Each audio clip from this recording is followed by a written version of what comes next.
What up, Liana?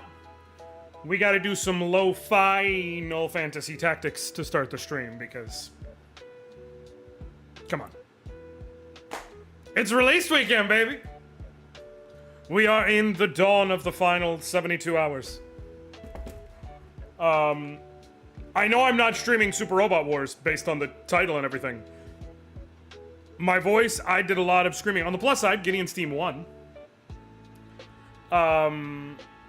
But yeah, it was already a time and for my voice. And then it's late and everything. I'm like, you know what? I'm just gonna do some other shit today and I will get back to it tomorrow. Dorian! Thank you for the resub. I appreciate you. Thank you, Liana. So much. That said, we do kind of gotta talk at like, yeah, it's long. It's an easy game to put on when you don't have other stuff going on. Yeah, so like, I think just given looking at where we are in the year and the things that I want to do and this, that, or the other, I think what's going to happen is I am going to... I'll stream it tomorrow. Because, yeah. And then I have to stream Tactics because I have all but confirmed I am getting a code from Square. I was hoping to get one way early to do a review video on. Alas, it didn't happen. It's totally fine. They had a limited allotment. Like, it's gonna be like that. But I do want to show off the beginning of Tactics to all of y'all. I'm trying to decide if I really want it. I don't think I'm gonna do a full playthrough. Because I've played it on this channel.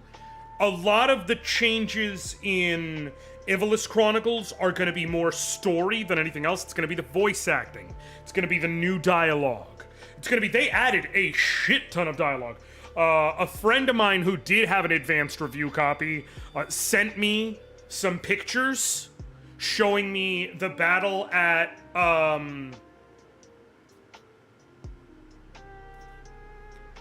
at the gate of, is it Fort, it's not Fort Zeekton, but in my head it's Fort Zeekton, and that's gonna piss me off. The final, you have the battle at the Golgotha Gallows, and then, oh my god, I have to look at the map. It's gonna piss me off. I know it's not Fort Zeekton. Final Fantasy Tactics map. But that's the name that keeps popping in my head right now.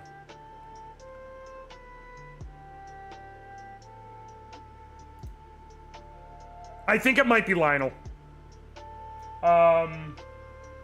Yes, it is Lionel. Lionel Castle. I'm like, it's not Zeekton. I know it's not fucking Zeekton. Zeekton is way to the northwest. But like, I just could not get Lionel in my head. Sent me the battle at the gate of Lionel. Your final fight with Gafgarian, where you have the pseudo 1v1 and then the group outside the gate. And if you bring Agrias to that fight, the fuck Gafgarian, when he goes down, and Agrias have this whole one back and forth conversation of Agrias basically asserting, like, it's honestly, it's basically like a fuck you and your sexism conversation. It's basically like a women can do whatever the fuck they want. Now what, bro? But done incredibly well. And I cannot wait to hear it voice acted. Like, that's the kind of cool shit that they brought to this package. If it was a bunch of mechanical stuff, weirdly, I think I would be more into streaming it. But because so much of it is more story, I want to show it early. Get people excited for it who have never gotten to play it, to see the cool basic stuff. Plus, anyone who has played it, it's like, oh, I can see the very first couple of maps. Because you know, in a single stream, I'm going to get through the intro map. I'm going to get through Garland. I'm going to get through, it's not Fatherham. To the west of Garland. It's not Fatherham Wind Flats. And it's not Lenalia Plateau. It's Mondalia. There we go. I'm gonna get through Mondalia. I'm probably gonna get through the Siege Wield and maybe Dorter Trade City, and I think that's about as far as I can get in a single stream without like really blitzing through, especially with the voice acting and things like that. Even if I make it to the Sandrat Siege, that's like, it's a good appetizer. Anybody who wants to play it and see the new stuff, it's like, you're not getting too spoiled, right? But for someone like you or anyone else in my community who wants to see it, it gives you the chance to go and get into the meat of it on your own. One thing I do know is that the pictures I got pretty much reaffirmed for me that I am going to play with generics as little as possible. I am, like, what I think I'm going to do is something I did years ago. So I'm going to have however many generics I need to get through the prologue. I'm going to take one of them that is the most effective, and then, like, drop everyone else. Come the beginning of chapter 2, it's going to be Ramza, and then one generic, and then Lad, Lavian, and Alicia. And then Agrius slots in when I permanently recruit her. Mustadio slots in when I permanently recruit him. Like, taking permanent party slots, replacing others. And then, like, I think come chapter 4, TBH, I'm thinking of getting fucky with it. I don't know if they do. In case they do, I'm going to use them. Like, a little bit of grinding will get them caught up right away. Just in case. But I'm saying they're going to form the core just as the hypothetical. And then, like I said, Agrius takes a permanent party slot as soon as she's in and will replace whoever my last generic is, and then you're gone. I might keep a last generic just to have them so I could, like, say, or have 2 in case I'm like, oh, I want to run 5 generics, and Lavian, Alicia, and Lad are basically generics. I don't see a scenario I'll ever do that, but maybe. Mustadio takes a slot as soon as he's in, and then come endgame, TBH, my team might be some real fucky wucky shit. I might run, like, in Ramza, and then, like, Rafa, Marek, Beowulf, and Meliadoul, some weird shit. Like, I want to play with these characters, because if they added all that much for Agrius, it's like, okay, did they do that with the later special characters to, like, really punch up their personality, their story, all of it? I feel like if I bring both Rafa and Marek, I might get some more extra dialogue from the 2 of them. Like, that's the kind of shit I really want to get into. So that's what I'm excited to see. But we're not doing, so like I said, so today we're doing demos. Tomorrow I will do Super Robot Wars. And because of where we are, that will, like, I'll definitely close out the current route split. And get us to right before the next route split. Monday, Tuesday, Wednesday, somewhere in that range. Depending on when exactly I get the code and how it all works. I will stream Tactics. And then we are officially in Spoopy Games Month. I'm trying to decide, I think I want to put SRW on hold. Do Spoopy Games Month as I have done year by year, because it's like a fun little shift, and then come back to it at the end of the month. This gives me a nice little shift, come back to it, we pick up the story where it left off. I have all the streams and VODs up on YouTube, so anybody can catch up. No biggie. Because I think, and I'm gonna need community weigh-in, and I'm gonna bring it up in the Discord and let everybody weigh in. I think I need to bring back a classic. I might do, like, 1 or 2 shorter spoopy streams just to, like, start off the month punching it up. But I think I'm gonna bring back a classic. I think I'm bringing... Oh, Coleslaw, Gideon's football team won today. 30-0, by the way. Like, the other team just could not score on us. And by the way, 30-0 was not a well-played game. Like, they left points on the board. They had some screw-ups here and there. Coach said 3 scores, but, like, if you actually count the math of time, when they scored versus the screw-ups they had, da-da-da-da-da, I think it would probably be 2 score, but it could have been 46-0. So, it was a good game. But yeah, so I think I'm going to bring back a classic. I think it's time to dust off a true classic. I think it's time to bring back the Parasite Eve club-only run.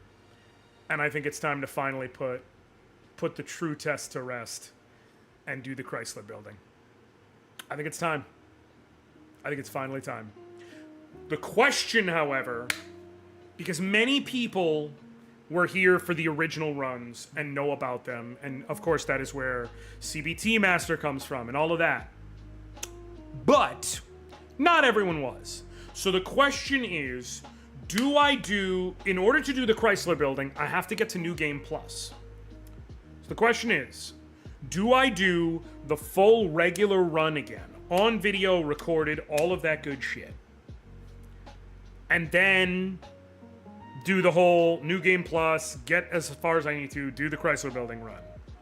Or do I, because I don't have a proper save file of it, do I go do a regular run on my own between now and whenever I start it? Because I can, if it's just to get to New Game Plus, I can use guns, I can do whatever, because I've done the original run before. Get to New Game Plus and basically jump right into New Game Plus and do the Chrysler Building run and all of it. I gotta decide. I'm leaning towards doing the whole run because I don't have a concrete like set of VODs or anything showing the whole run. And it really is like, it's a good run, and there's some cool tech that can be done that I've learned and that I can share with people or anybody else who's stupid enough to do that run. So I'm leaning there, but if people were like, TBH, I would actually like if you just kind of jumped straight into the real thing, I get it. And that would be totally fair. So we'll see. Is it no, God no, it's Pop Warner.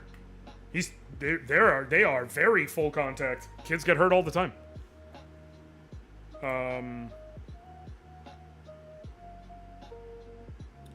All right. Let me throw up War of the Western Deep. So today we're doing demos. As I said, the first demo we're doing is War of the Western Deep. That is a dope looking, upcoming point-and-click adventure game.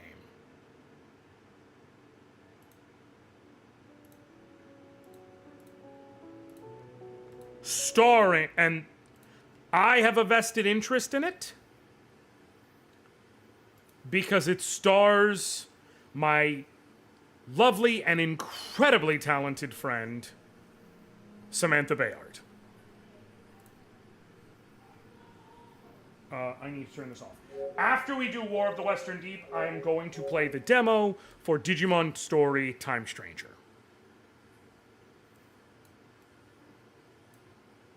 This, so I can get this set properly. So first things first, we do window capture, War of the Western Deep, beautiful. And I'm assuming y'all can hear the game. What's the team record so far? We had a rough earlier start to the season, so I believe right now we are 4-2 or 4-3. I'd have to double check. Or 4-2 or 5-2. I think we're 5-2. I think they're 5-2, or is it 4-2? We have 2 losses.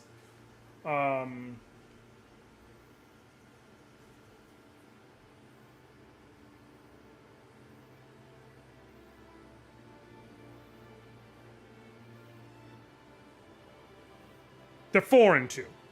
There we go.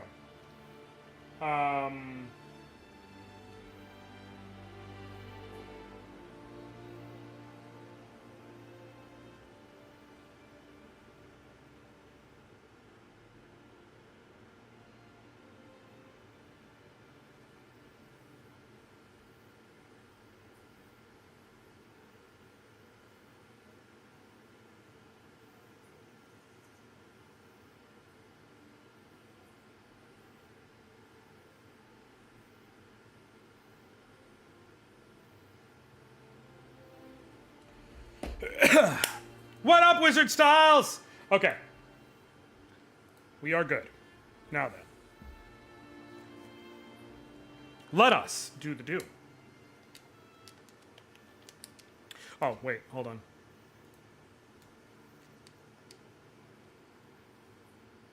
I'm going to be playing controller. You can obviously play keyboard and mouse. Samantha voices the main character, Mirren, who you will be introduced to very quickly. Mirren, are you home?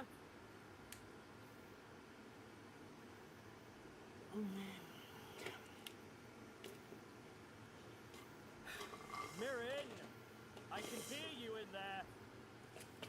It's so good.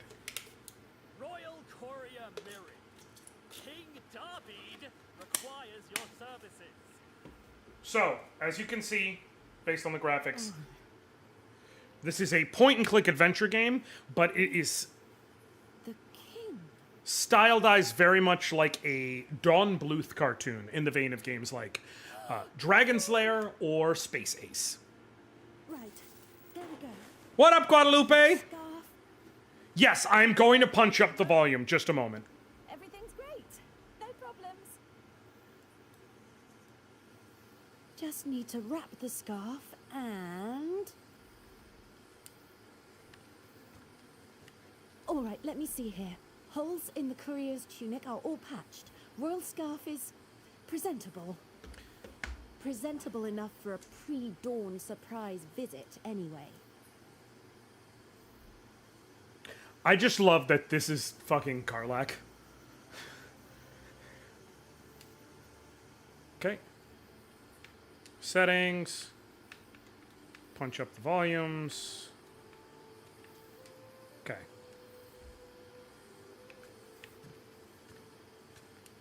I think it's a King's Guard out there.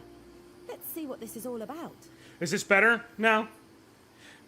Examining the curtain unlocked a new interaction. Many points of interest have multiple interactions. Interact with the curtain again to open it. So yeah, as you can see, it is fairly simple. You walk around, you do things, you interact with things. It is a story. Good morning, Royal Courier. I have instructions for you directly from King Darbeed. Coleslaw. Are you ready to receive them? That is why I said it's in the style of a Don Bluth cartoon. That old Robin Hood cartoon was done by Don Bluth. So literally think of, like I said, that old Robin Hood cartoon. Let me go through a list of Don Bluth art. Don Bluth movies. So like I said, there were games that he made. The most notable being Dragon's Lair. There was also Space Ace, which were their whole thing where they were more an experience than a game. But Don Bluth is responsible for Titan AE, Bartok the Magnificent, Anastasia, The Pebble and the Penguin, Troll in Central Park, Thumbelina, Rockadoodle, All Dogs Go to Heaven, then An American Tale, The Secret of Nim, The Land Before Time. The man's a legend, and so the moment you start this game, you go, oh, I fully get it. Is he still making movies? Absolutely not. Absolutely not. He is still alive, which I didn't know. Because I will point out, the man is like, he is 88? I want to say he's 88.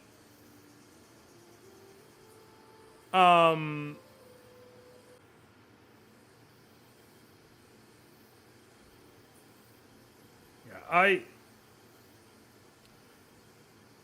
apparently he wants to make an actual movie of Dragon's Lair. It just has not come out.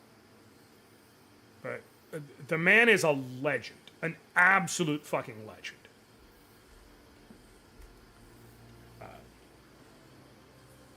I'm ready. Instruct away. King Darbeed has a very important missive that must be delivered. As one of his royal couriers, he specifically requested you for this task. King Darbeed has also requested you wear your royal courier's uniform and carry a patrol blade. My sword? Where exactly am I going? I'm just delivering mail, right? You are delivering a royal missive to a close friend of the king's. It's so good. And this close friend is located where exactly? Not close.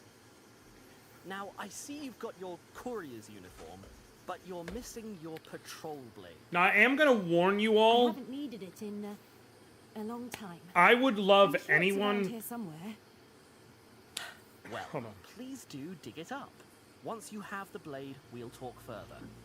If you are watching the Right. VOD of this, Just give me a moment. if you are here now, anything like that, I do hope you consider this game. Now, where If did I put my old patrol blade? if it looks even slightly interesting to you, if the idea of a point-and-click adventure, the idea of such a stylized game, a story-focused adventure, is up your alley, please, please, please, please, please, this is an indie team that is doing something incredible. Please go highlight, wish list this on Steam.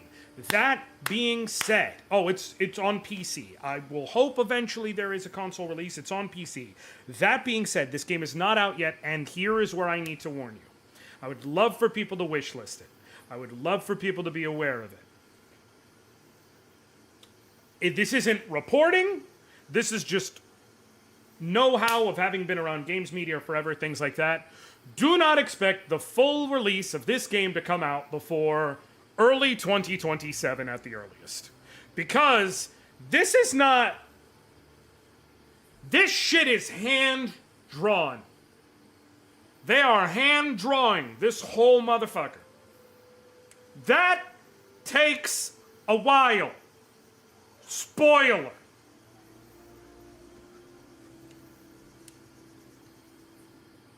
You can hold X to focus, and then you can use the trigger buttons in order to shift your focus. And so holding XC, it allows you to see all of the things that are going on around you. I'm not really the sort to keep a blade under my pillow, but I suppose it's worth double checking. When did the demo drop? They had it... Let's have a look. They had it at PAX West. I obviously didn't go. It just went Nope, on nothing in the hammock. Steam Shame, really. Would have 2 taken any weeks, excuse a to week come and a back half in. ago? Okay. A floor pillow I picked up at the market a few years ago. Stuffing's completely worn out. I wish I could say I've never accidentally left my sword under there, but I'd be lying to myself. Nope, no sword. Just a very clear reminder that I should clean my floor more often. Again, I want to... I suppose it's possible I managed to squeeze my What up, sword Mothman? into a desk drawer. Probably worth a look at least.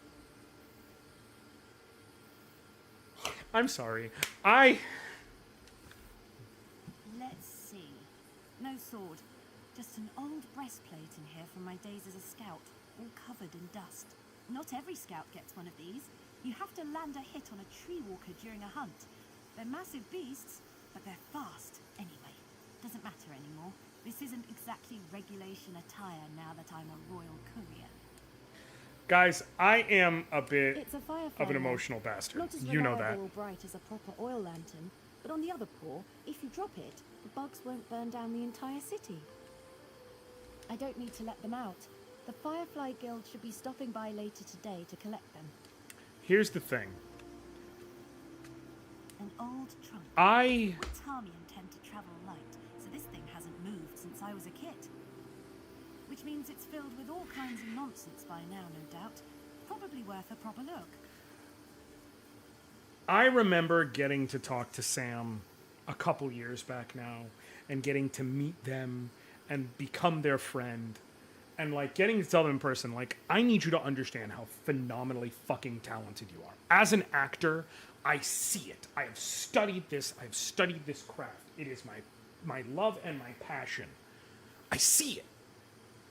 And I just need you to know how incredible you are as a performer. I need you to know that it's not just oh, you have a great voice. No. It's the performance of it all. I have already played this demo. I'm sharing it with y'all because I decided, you know what, I want to do that. I just keep getting giddy because it's you are so good. They are so good. Going to be somewhere near the top. My friend is so good. Like, listen to this.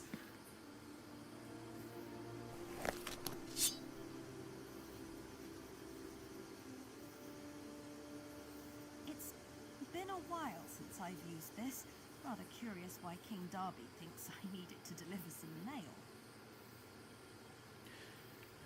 Like, maybe I'm overdoing the feels, sure, whatever. But it's because this same person is fucking Karlach. Big raging Hulk monster like puppy mommy. And the range you have to be to do both of these things is so fucking dope. What up, Tyler? Good to see you, dude. Able to find your patrol blade? Yes, of course. May I see it, please? King Darby seemed very particular about that detail. A very curious and unsettling detail. But if it will move things along, fine. Press Y to open and close the inventory.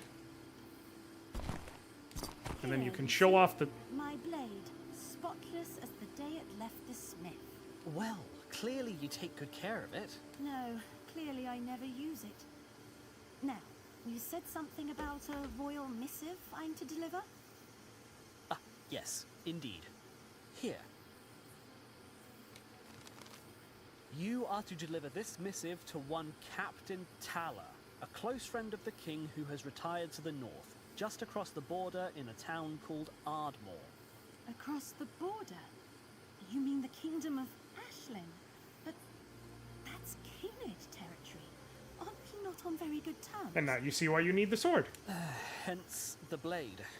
But King Darby has assured me, and therefore you, that if you complete this task with haste, there's little reason to worry. I feel better already. I need you to understand, Sam is absolutely so fucking quick-witted in real life. So it's like, yeah, the jokes come out naturally. What can you tell me about Captain Tala? Any information would be helpful. Like I said, he's retired to a small village north of the border called Ardmore, in a region we call the Border Coast. I don't know much about Tala, I'm afraid.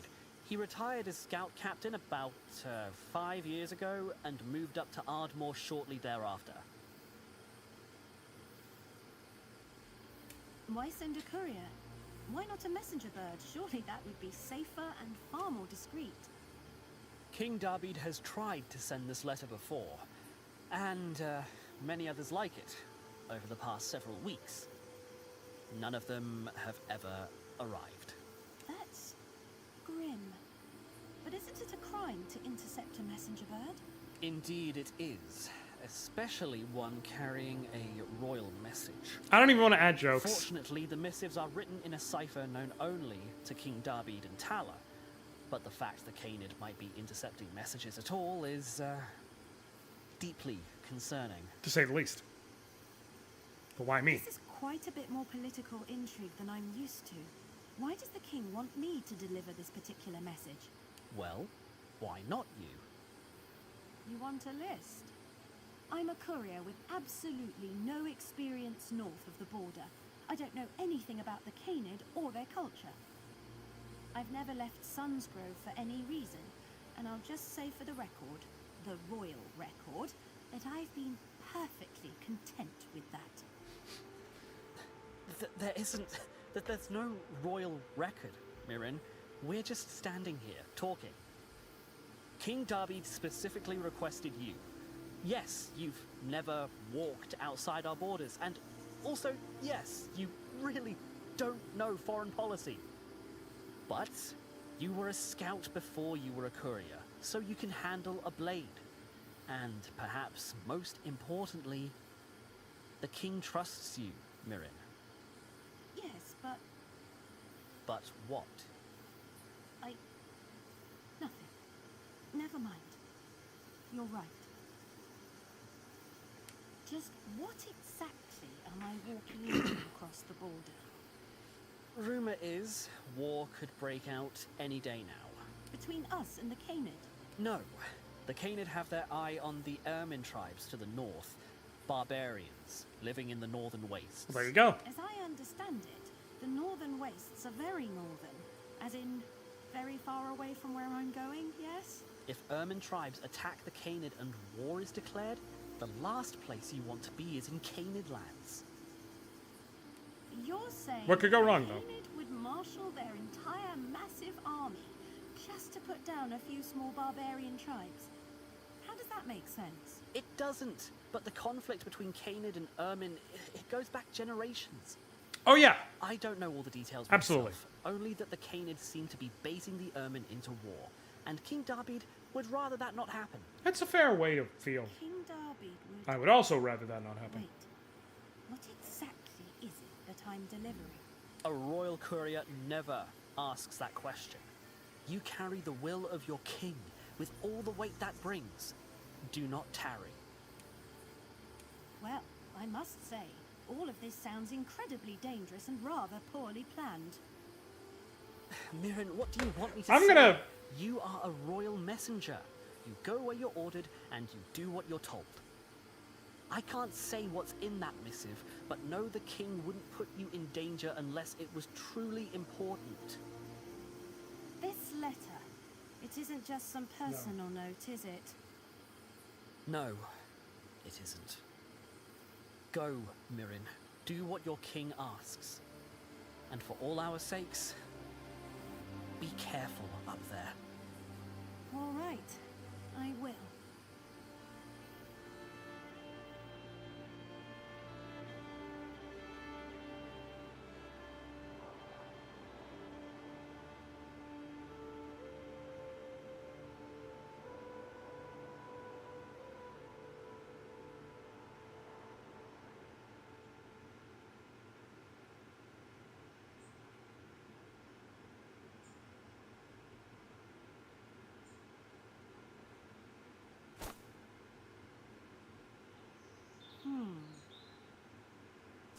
Something's wrong. I should have run into a Canid patrol by now. The border crossing is just up this path.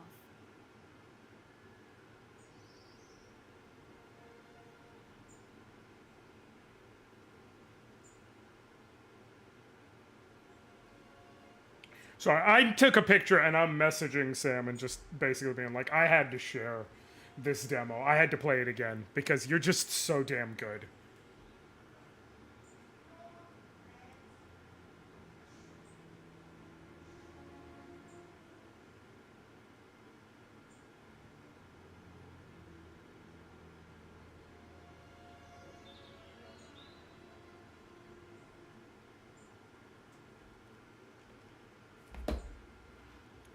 Okay. No guards at all. Maybe they're just further up the path. Sure, that's, I'm sure that's... Sure, that's it. right. Okay. You cannot interact with that note. You could go there, but obviously we don't want to. We want to. Looks like travelers would set up camp here and wait for permission to cross the border. At least, that used to be the case. Now it seems the camp is serving as excess storage and little more. The Canid are known for many things, but hospitality is clearly not one of them. Lots of travelers from Sunsgrove pass through here. Might be worth nosing around a bit. There's some amber drops half buried in the dirt here. I can use these to buy supplies in the border coast. Here is why you interact with things multiple times, because now I have amber drops. It's a royal missive penned by Sunsgrove's king, David. I'm to deliver it with haste to You a can push retired B on scout anything captain somewhere here to, in the border coast, in a village called to get Ardmore. A It's breakdown. a typical Tarmian patrol blade. Should be more than enough for bandits and beasts. Anything larger, though, I'll be in trouble. Amber drops. It's the main currency of northern Sunsgrove, and apparently the border coast region. Sam is right. Sam Each is a piece specially phenomenal shaped by the Amber performer. Guild in Sunsgrove, polished to a mirror sheen. Even though they're made by poor, each drop is worth exactly the same amount.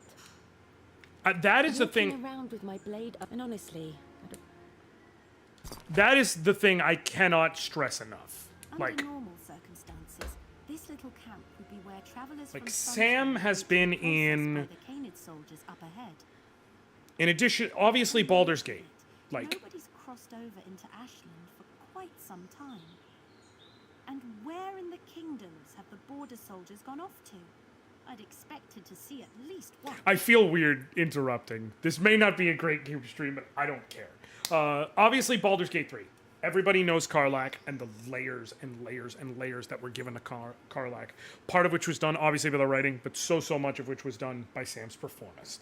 However, the excavation of Hobbs Barrow and Sam's performance as Thomasina Bateman. This game, obviously, Sam was in a radio performance of Hitchhiker's Guide to the Galaxy. Like, there are multiple different things, and just it is just boom. It's like, this is someone who you can tell. Sam is someone who you can tell Where travelers from Sunsgrove wait to be processed by the Canid soldiers up doesn't ahead. just perform From the look of because of being nobody's good at it. crossed over into Ashland for quite some time. Doesn't just perform for like having Where in fallen the into it. kingdoms have the border soldiers gone off to? But this is someone who you can Expected to see tell at least one. loves acting, loves performing, loves the craft of it. You can see it in the willingness to give Under normal everything to a role. Where- Big lines, small lines, doesn't It's a matter. storage chest of some kind. I can see on the front there's a set of letters, I think. Ah, yes. Felis letters. Makes sense, I suppose. The Felis are renowned throughout the kingdoms for their unique contraptions. Probably a locking mechanism of some kind, if I had to guess.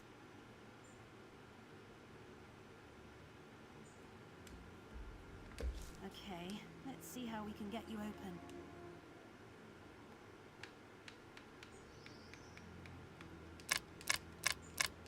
So obviously, you've got a...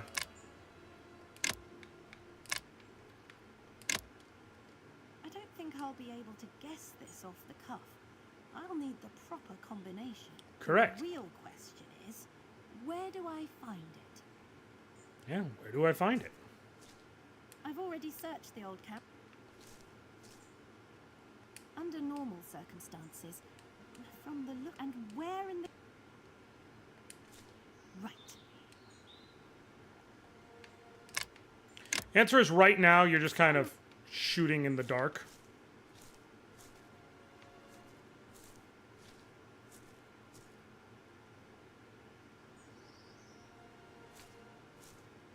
Well, this is the border crossing into Ashland, but...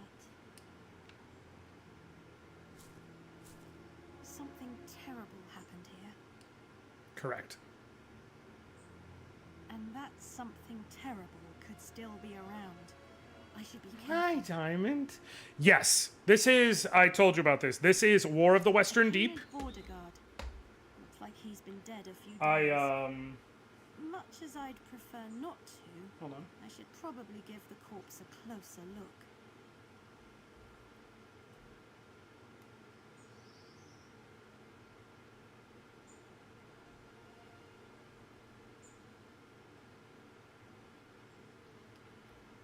I cannot stress enough how cool it is. This is... Examine his tunic. His tunic is soaked with rain. Been out here a few days at least. You can see now, this is what I was telling you, that it's in the vein of like a Don Bluth cartoon or something to that effect. Most of these are very recent. Lots of jagged holes in the cloth. None of these were made by a sword, axe, or spear. The cloth in his tunic is a very thick, heavy weave. It'd take more than a casual claw to slice through it like this.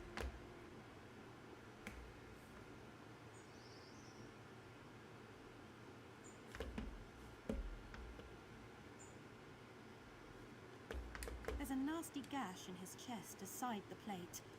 Doesn't look like the killing blow, but it certainly hastened his end. A single stab with something very large slid off the metal chest plate and right through his tunic. The killing blow, looks like. The wound is jagged, and there's something else too. Tooth marks, perhaps.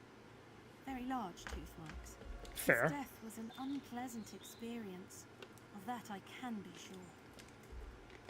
This Canid soldier was killed by a tree walker, no question. A young one, though. No more than 3 months. They stab their victims with razor-sharp pincers, then come back later to feed. The world building here is so Considering the cool. corpse is still here, feeding time has yet to, manifest. I should be very, very careful. Oh, right, his satchel. Let's see. There's a journal here. Mostly ruined from the rain, but I can make out a few of the last pages. Let's see. Border closed by order of Commander Nearest. Unwelcome visitor dealt with. Personal effects hidden in the usual spot. Hidden in the usual spot? I wonder what that means.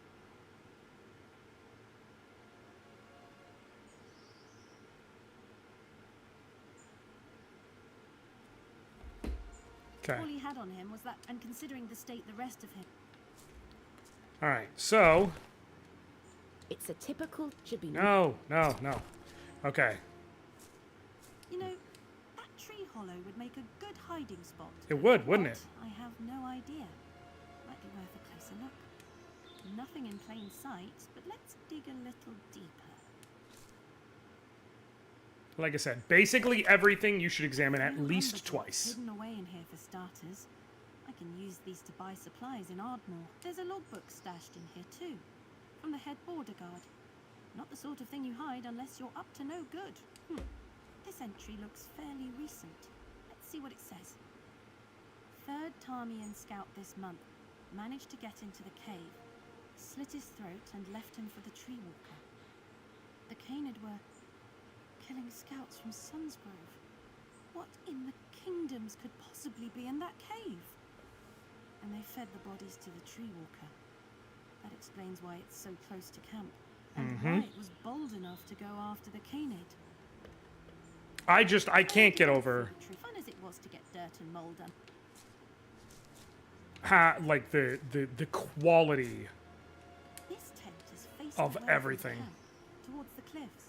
The chair inside is also dangerously close to the edge. Doesn't look like a very comforting setup. Then, I suppose that's probably the point. There's nothing in the tents. Even if there was anything worth taking in there, I'm not sure I'd want to touch it. Sorry, I'm not trying to speed through, but I played it, so it's like Wow. I just knew I had to share this. I knew I did. That's a long drop. And a large gap. Too large to jump, and with the border guards dead, there's nobody to lower the drawbridge. Suppose I'll need to figure this out on my own. So here is where the Those are the cliffs that run along the coast. point and click of it all comes into and the play. western seas beyond. Isn't- This cliffside border Could be that the edible is still him, right but you ever just see a game and be like, gee, I'm going to instantly pack bond with this Only entire crossing cast? for days on either side. Well, Dorian, you've already pack bonded with this cast. It does feel like I can almost reach out and touch it. At least until I remember there's a deadly chasm all the way between here and there.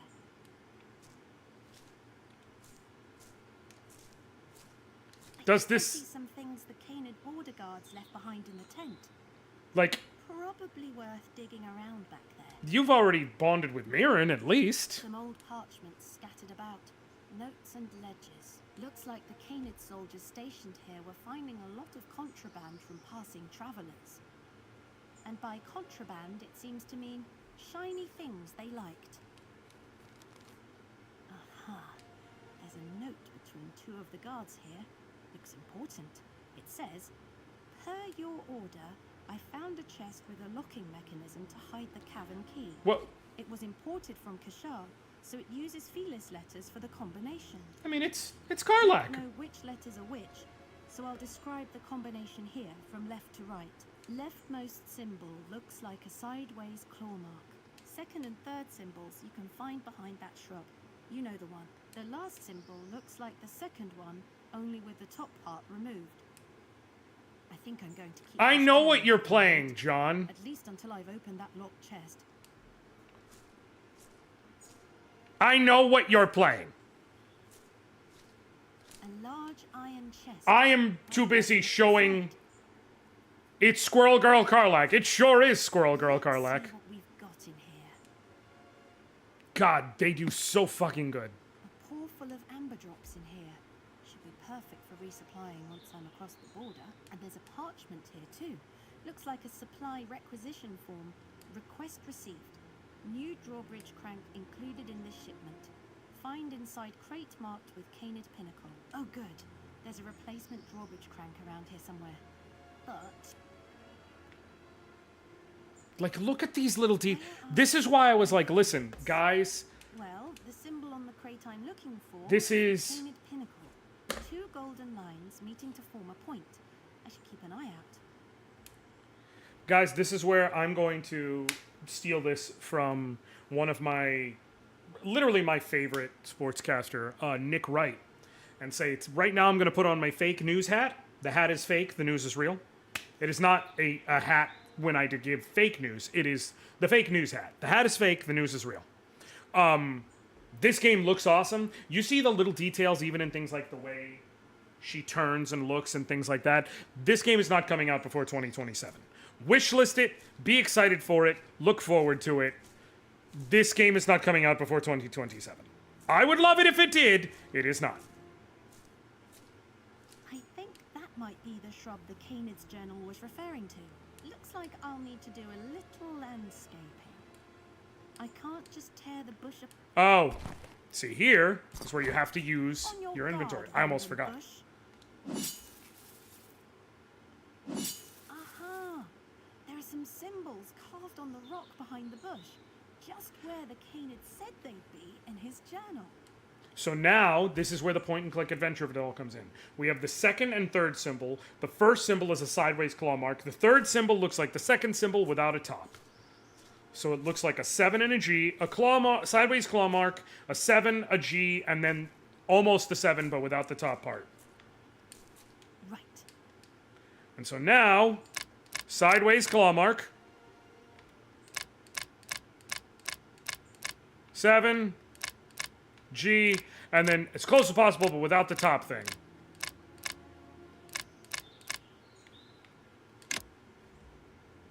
There you go. Aha! That's it! And that's how you solve it. Not much inside, but I do see a heavy iron key sitting near the top. And now you can use that key to get into the locked door. I'm fairly new at all this intrigue, but I do know a big iron key inside a locked chest is probably going to be useful. I just love it. Locks already unlocked.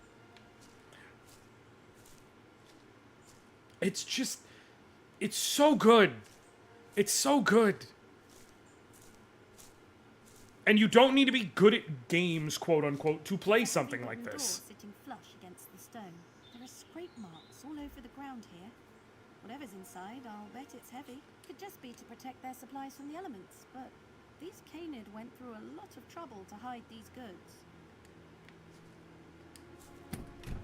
I can say with some degree of confidence that this door is not just locked, but is in fact very much incredibly locked. No way I'm getting in there without the proper key. But you know what happens when you have the key? Is you can get in. Now that was a very satisfying click. True story. All right then. Time to see just what it is the Canid are so desperate to hide in here.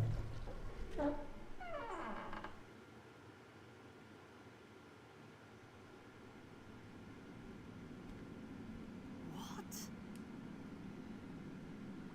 War supplies. These are weapons. No. These are war supplies. The Canid are stockpiling weapons, armor. But why? Ashlyn and Sunsgrove are allies, right? Racks of Canid spears and blades. Crossbows hidden in water barrels. Definitely a stockpile for war. And one that's been building for quite some time. Side note, don't hide your crossbow in a water barrel. At least not if there's water in it. Gold pinnacle, gold pinnacle. Nothing. That replacement drawbridge crank is definitely It's to the right. somewhere out. I just wanted to... The Canid are stockpiling I want to go for through war everything, of course. against Sunsgrove. No wonder they got nervous when our scouts started snooping around. I should take a closer look at these supplies. See if any of them have that drawbridge crank I'm looking for. Nope, none of these crates have the drawbridge crank. It's going to be somewhere else. Burlap sacks filled with dried goods of some kind. Far too many for a couple of soldiers guarding the border. Correct. Even if I was hungry, cave-aged mystery grains don't exactly pique my appetite. Like, the quality See some of discarded weapons the shoved behind facial crates on the cave expressions. floor. These Canid really don't know how to maintain their weapons. Moisture and rot's gotten into all the wood. You do not want to hold a spear that is about to... that has Large rotted bolts of wood, by heavy the way. canvas. Replacements, probably, for the tents I saw outside. Wouldn't make a very good first impression if their ominous interrogation tent had an unsightly scuff. I don't need any of the canvas. Besides, those bolts are enormous. And then, of course, the golden pinnacles. One of these crates has a gold pinnacle symbol painted on the side. Like the requisition form mentioned, might be worth taking a closer look in that particular crate. So, Okay. you solve Just the need to puzzle crack of the this shrub lid open. in order to open the Right, chest. There's the lid. Now let's Using see. the chest gets you the key, which gets you through the door into the room. Getting in the room gets you the drawbridge crank, which you can then use in order to lower the drawbridge. What was? This is how a point-and-click adventure works. Right. It is a series of layering puzzles on puzzles on puzzles. As you solve them and make your way through, Tunics, gloves. you get to experience the whole story. Come on, come on.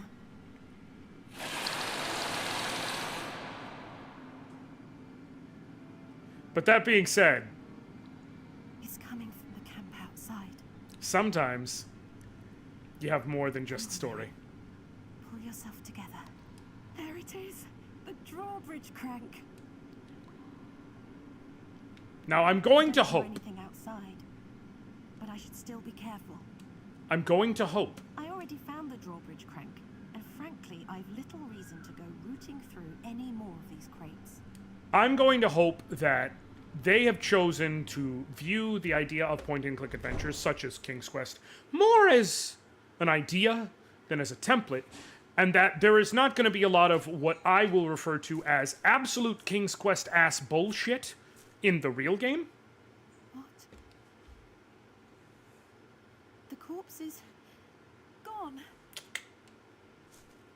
I.e., there's not going to be a lot of, if you make one inquisitive choice early on, just because that's logically makes sense, all of a sudden you're going to be completely effed later on and in an impossible situation 20 hours later.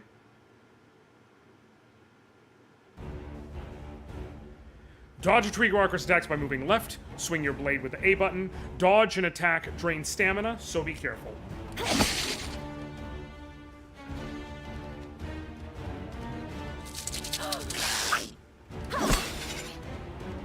You have a limited stamina. No. Damn. So you have to make it count when you need to use it. Damn, I was too slow on my left there. I was trying to time it well. There is a bit of a delay so that you can't just spam attacks and such. There you go.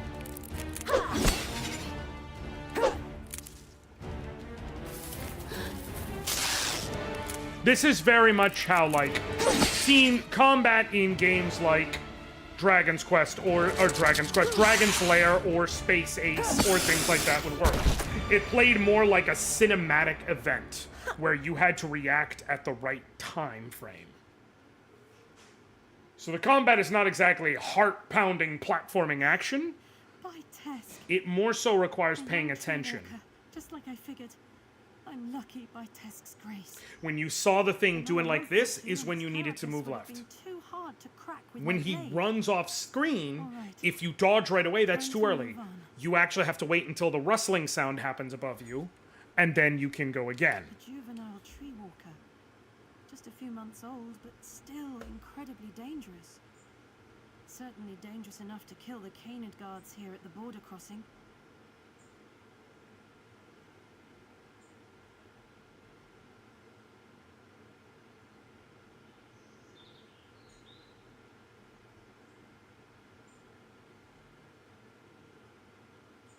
Hold on 1 second.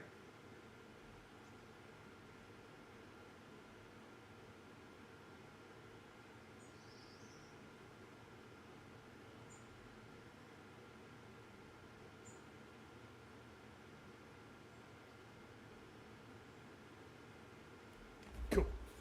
Oh no. No, there is nothing inside the tree walker that I need to see. Okay, so we come over here, and we go to the It's drawbridge mechanism. that lowers the drawbridge. Unfortunately, it's missing the turn crank, so I can't actually do that. Except, Okay, this should fit right on here. Done. Thank Tesk. Now, let's get this bridge lowered. and now the drawbridge is lowered.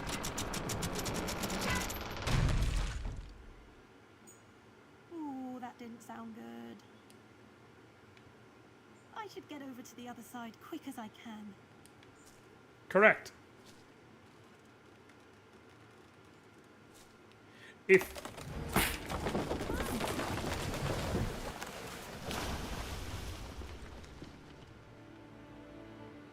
The drawbridge! Well, guess I'm stuck in Ashland for now. I should press on to Ardmore and deliver King Darbeed's letter. Then I can worry about getting back home to Sunsgrove. and this is how you instill the need to press forward in the story. Your path back is gone. And this was the demo for War of the Western Deep. It is not super long, it is not super huge. Folks, please, please, please, please, please, I'm about to go drop the Steam link to this game's page in both YouTube and Twitch chats. I will have a link to it in the description of this as well. If you have a chance, if you could do me a favor, I would truly, truly, truly love if you could go onto Steam and wishlist this game. If you want to play the demo as well, I will obviously, absolutely support that and ask people to do so. But if nothing else, please wishlist this game. It helps so much for indie studios and the like to be able to have that kind of support. It means a lot. And quite frankly, if I can just be very honest with you, I like seeing my friends succeed. I like seeing the people I care about succeed.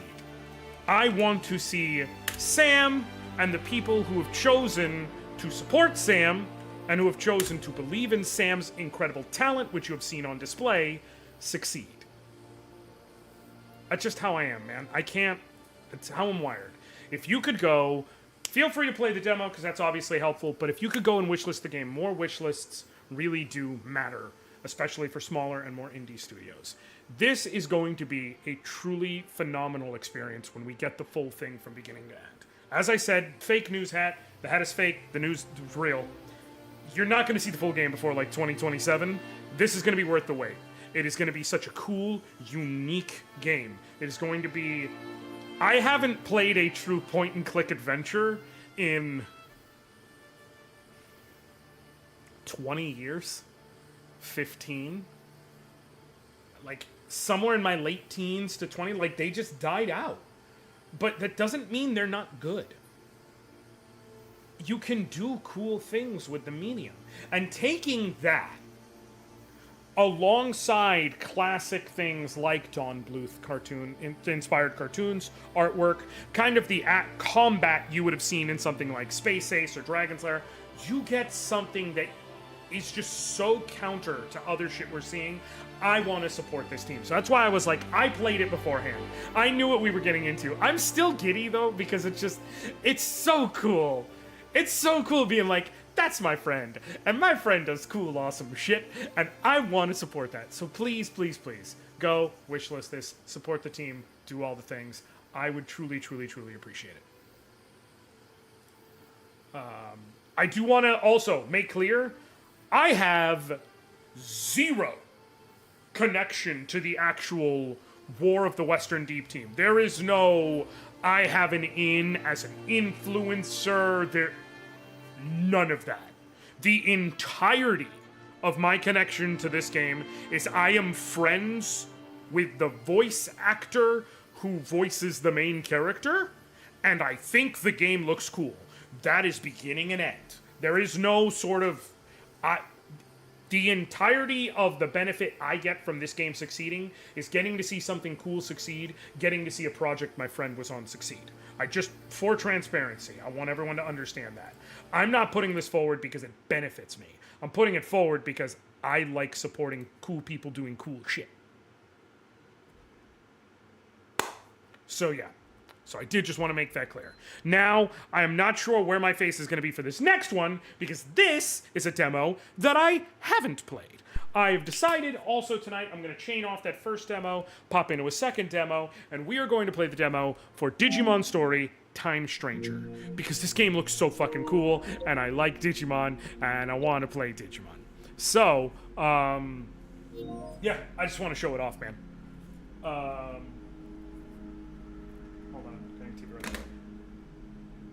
So, I don't know where my face needs to be for this one. We'll find out. We'll see when we get there. The feeling happy when you get when people you care about get happy is compersion in the polyamory community. Yes.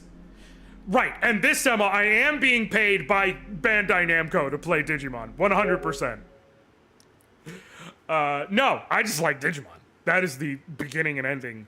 I've always loved Digimon, and especially as an adult, I like Pokemon games. I found I gravitate so much more to Digimon games as both series have pushed forward, because Digimon is so much more willing to do really cool shit. Like, Digimon is willing to color outside the lines. That is one way I can explain it. I cannot stress to you, if you like tactical RPGs,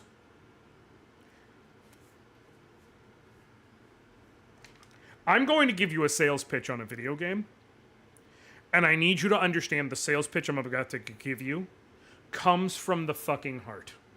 And I could not put it more accurately or succinctly if I tried. This is for a past Digimon game.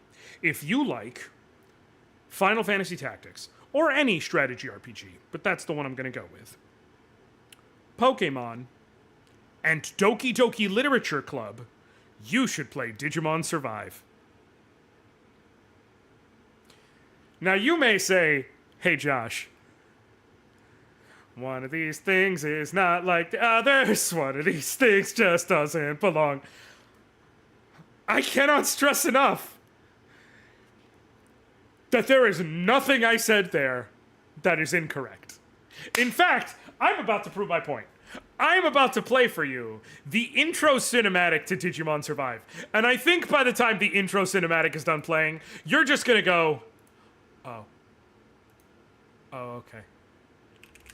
And it's gonna make a lot more sense.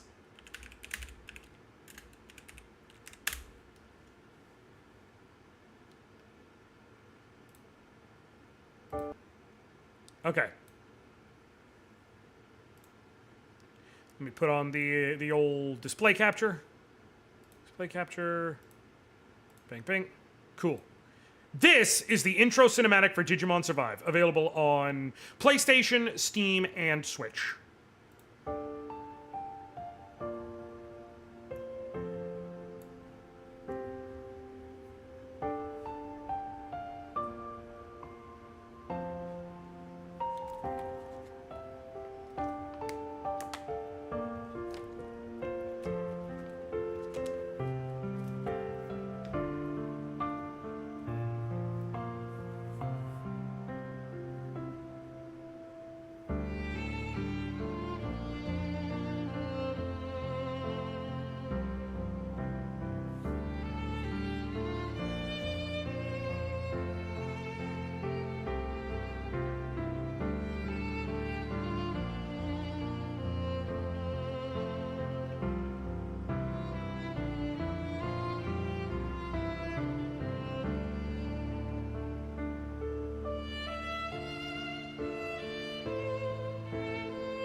How about them spider lilies, folks? So once again, I cannot stress enough. If you like monster collector games, tactics games, and fucking Doki Doki Literature Club, check out Digimon Survive.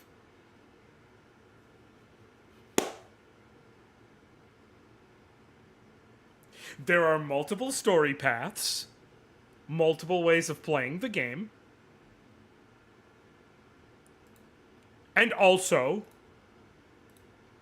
multiple possibilities of whether or not some shit gonna happen to certain people who I will or won't say, possibly, if it's going to happen, a little bit, maybe.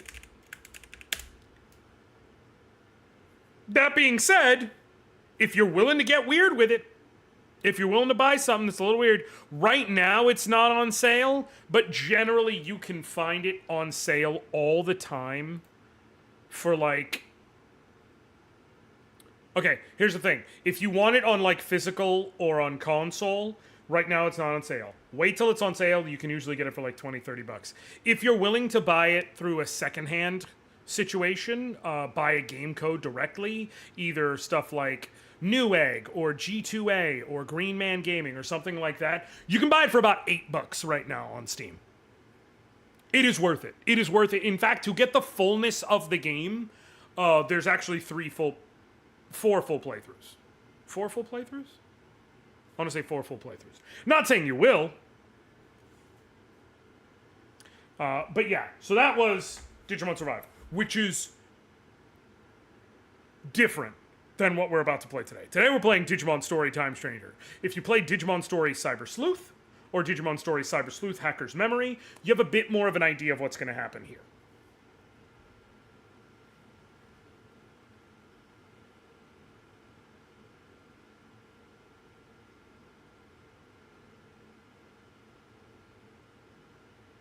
Hold on one second.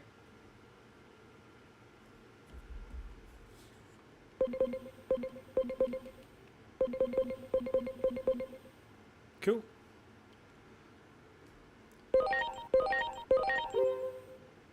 Yes. Also, why next paycheck is Digimon paycheck? Apparently, we will play this in... Having a Mega game mode and a Mega Plus game mode is dope. I will play it at balanced for now. I will switch to hard as I feel I need to.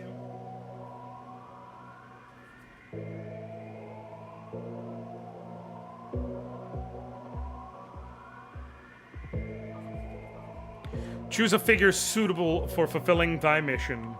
Here I go. Dan Great. Yuki or Kanon Yuki? That's right. Well, I'm gonna be a boy. Wait, no. I don't want to be named Dan. Please? Okay, got it. Oh, here we go.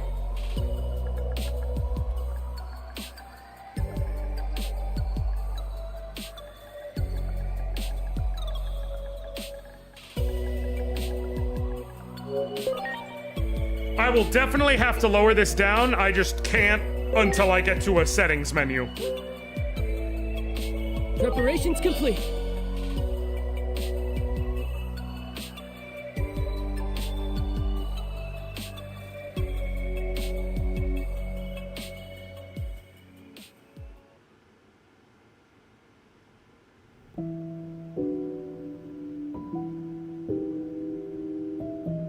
Take your seat and wait for the show to start.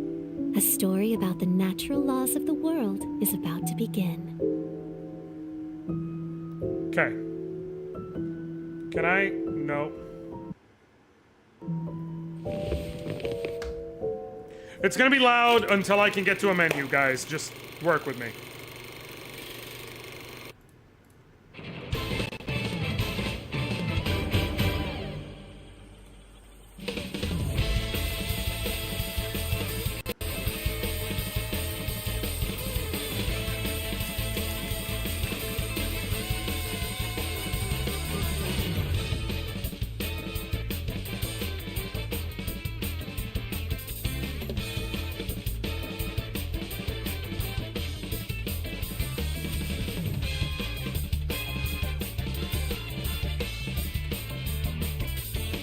Is that Miramon? No. Maybe? It's stylized, so I'm not sure.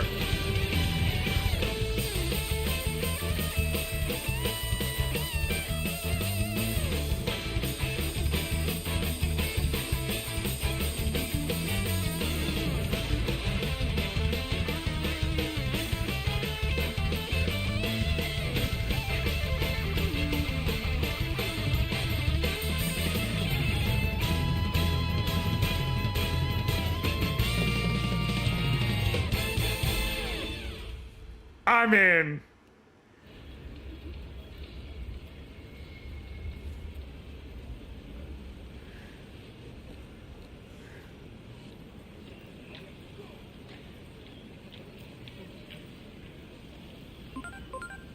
Oh, cell phone time. Uh-oh. Looks like we've been overdoing it a little lately. The world is starting to wake up to our existence.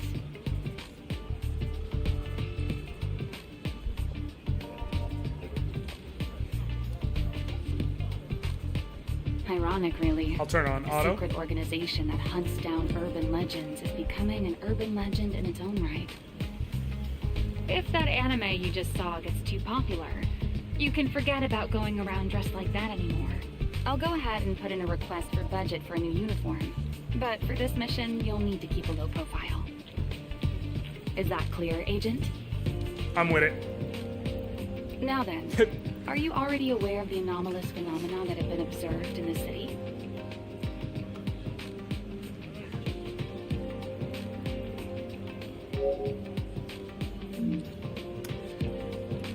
If this... I need you to keep a low profile. She says to the guy dressed like Devilman Crybaby.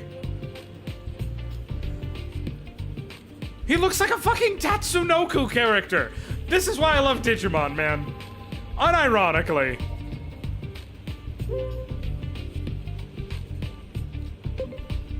Who are you again? No. We'll do anomalous phenomenon.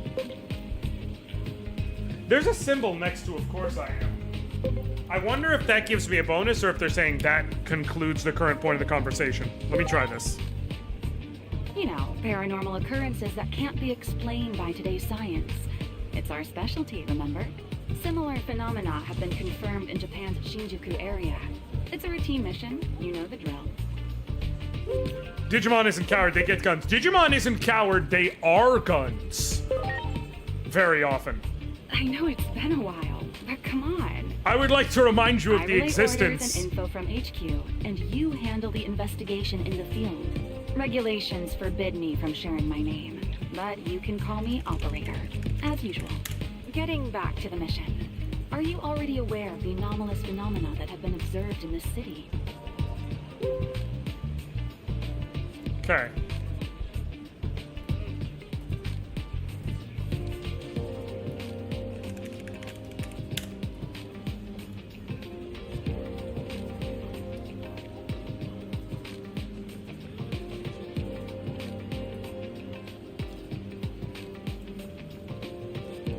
I need to make sure everyone understands how seriously Digimon takes guns.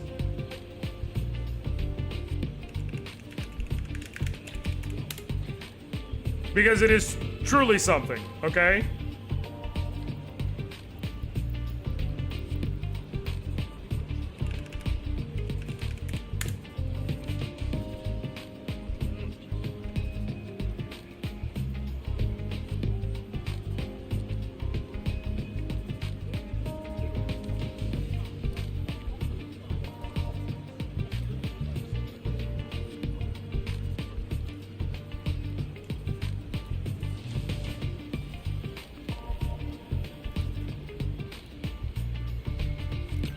Digimon, I need everyone to understand, gave us Beelzemon, who they said, what if we just made a cool demon dude holding a gun? But that wasn't enough. So then they gave us Machine Dramon. What if they said giant, like, fuck Blastoise, okay? Blastoise ain't got shit on us. We'll show you what two back cannons really look like. And then they said, wait, time out. Why are we being coy? Ladies and gentlemen, I present to you, and this is not fan art, this is not some fake shit, this is real, Gundramon. His name is Gundramon.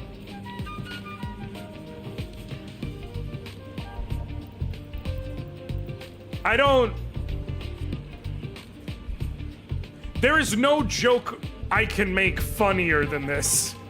Because they literally, the only thing they missed out on is they just decided not to give him nipple guns. Because he's even got them in his fucking kneecaps.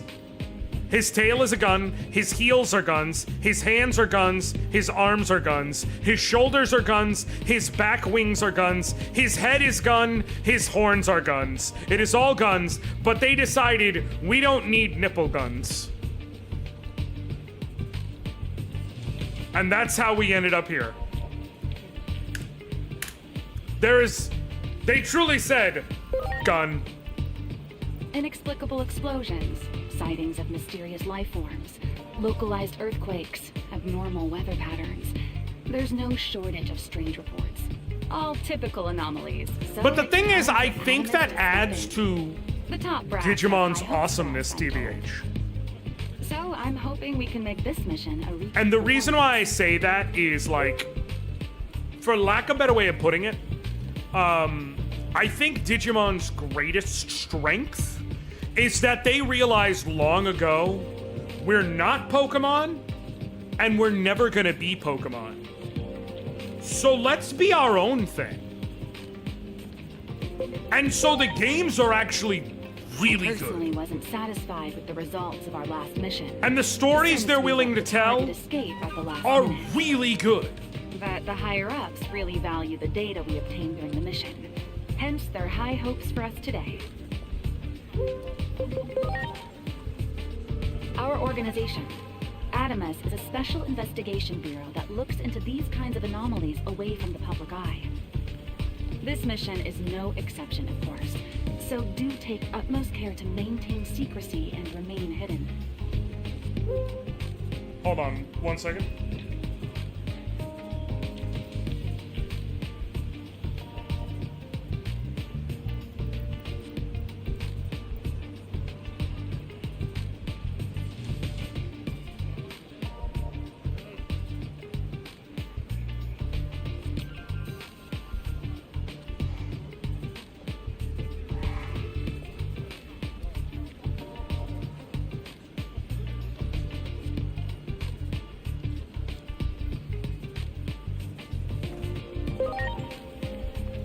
I'll send the coordinates to your Digivice. Check your map and approach the target location. Again, don't blow your cover. And let's pray that the anime from earlier doesn't become too popular. Now then, it's time to start the mission. I'm counting on you. Okay.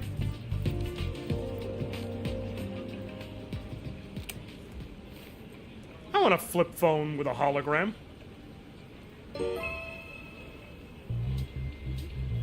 Okay.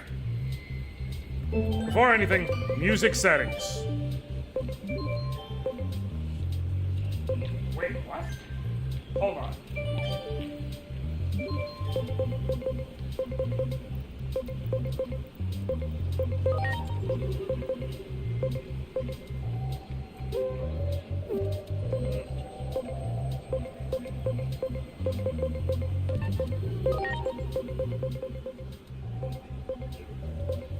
Okay, much better.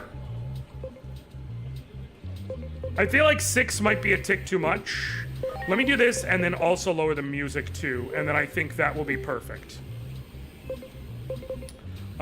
Game settings. The fact you can change appearance at any given time is really fucking cool.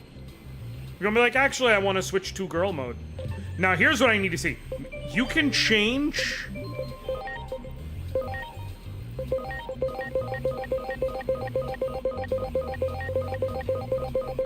You can set what music you want to play, and there's... Everything about that is cool.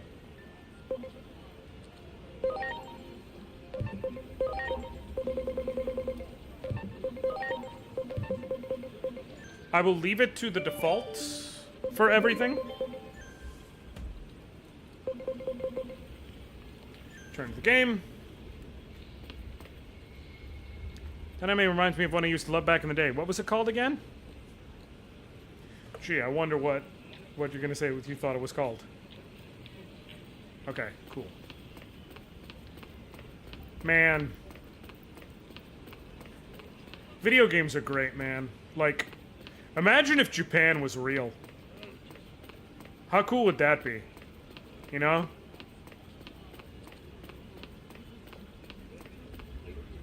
Guess there's a protest going on at the Wall of Hope, and the transit systems are all down too. What's going on?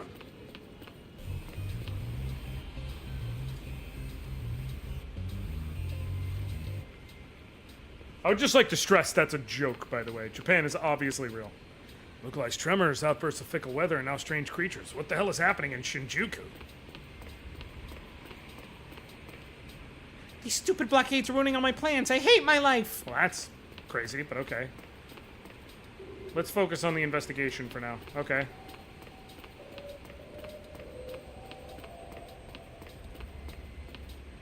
Probably safe to assume work is canceled. The situation is straight to this. I'm grateful for the time off, but it doesn't look like I have a way to get home. What am I supposed to do now? I think this is... Let me just double check real quick.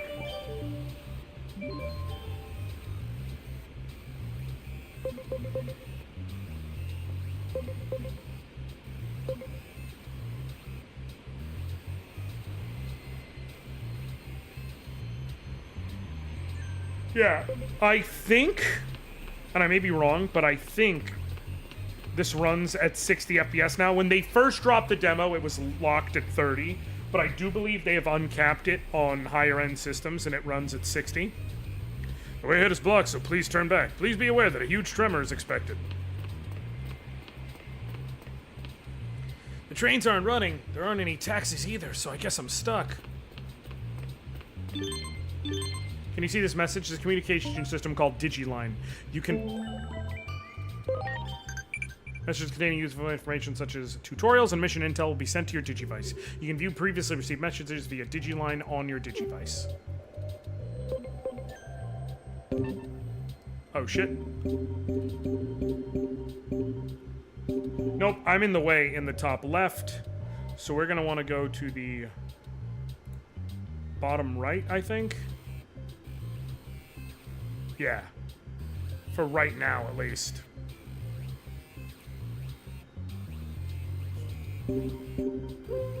Must proceed further to unlock this function. I love that the symbol is the old school Agumon symbol from, like, the original, like, toy Digivices.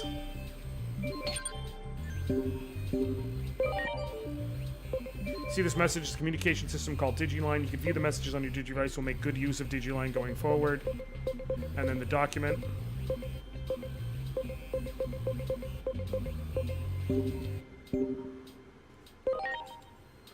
Systems menu. Items, none. And you can change your outfit.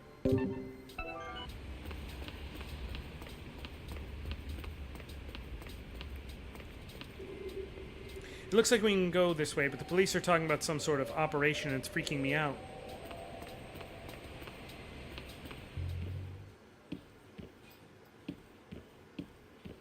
We're closed today since we didn't get our food delivery. Seems there was some accident. Oh, okay. Well, I'm just gonna look around anyways. Hope you don't mind, pal.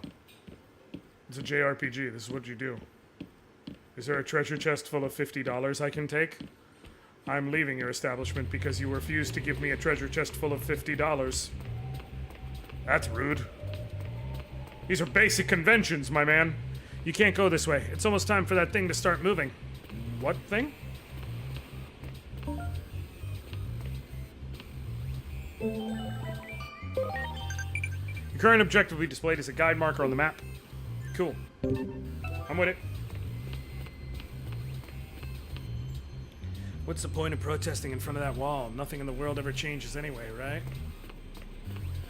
Nihilistic, but like... The Wall of Hope is the only place we can get to. What's going on? Why are the police and public safety being so secretive? That kind of attitude's what's causing this protest. It's no use getting upset. I spoke to the security guard and he said to watch out for a big tremor. What does that mean? I'm kind of at a loss, though. How are we supposed to get home? I want to get on the train, but everything's shut down. And what the heck do the police mean by prepare for a big tremor? It's a conspiracy. That's what's going on. I want to join the protest, but going by myself's a little awkward. There's got to be a way around that. That unmanned crane keeps shaking from time to time. Something must be going on over there, right? The protest site's just up ahead. Time to go expose. Expose them for the con artists they are.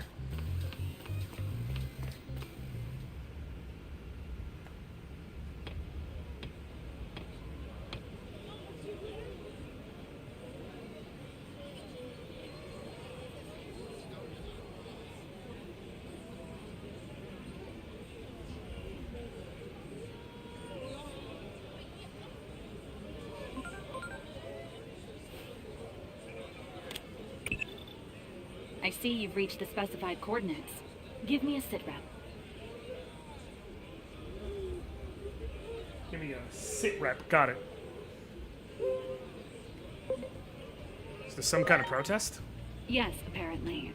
The government never fully explained why they closed off Nishi Shinjuku with the Wall of Hope.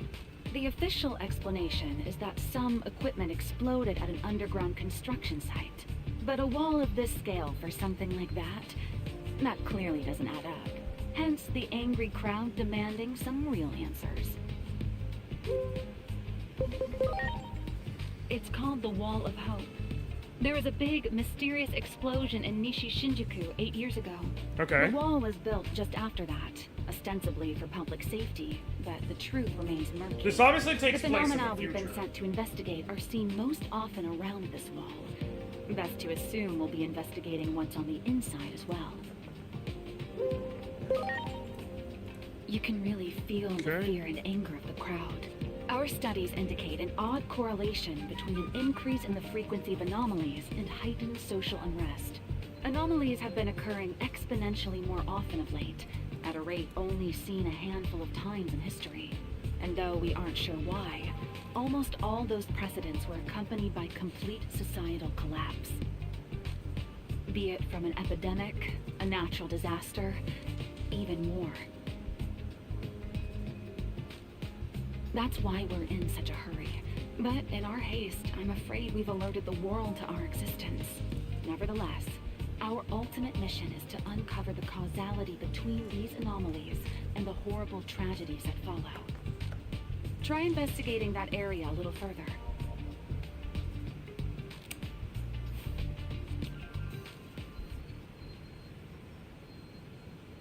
Okay. Investigate the Wall of Hope. Also, side note, I almost forgot to mention. It's incredible. I'm going to set the sound to 0 for this one. I forgot to mention, they showed off a trailer just recently that was purpose made specifically for me at the PlayStation State of Play 3 days ago, 2 days ago, whatever it was. I cannot stress to you how excited I was when I saw this trailer, y'all. I geeked the fuck out.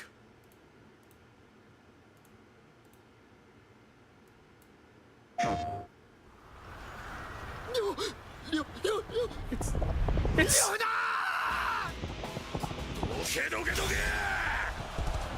oh boy! Put it in my veins, put it in my veins!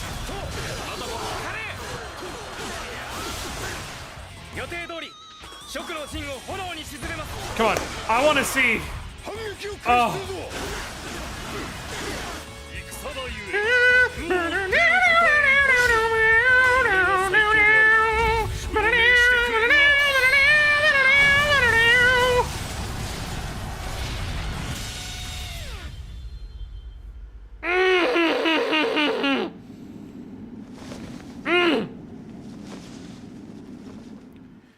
And they're gonna give my boy Zhou his sword back!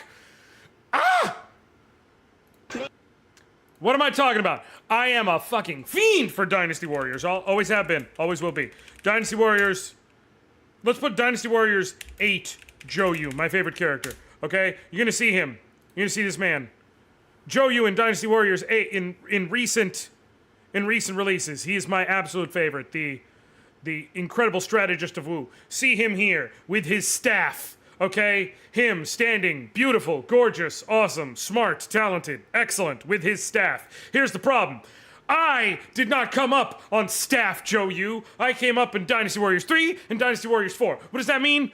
Sword Zhou, motherfucker, with a curved blade. A dope, cool curved blade. Okay? And this means I'm gonna get my sword back! And you don't know what that means to me! It's still real to me, damn it! I cannot stress to you how excited I am.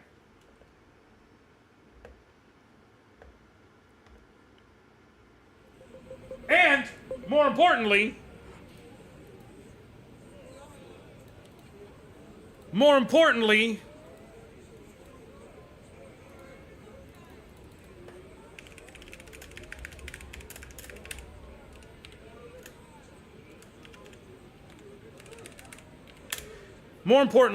that comes out, hold on.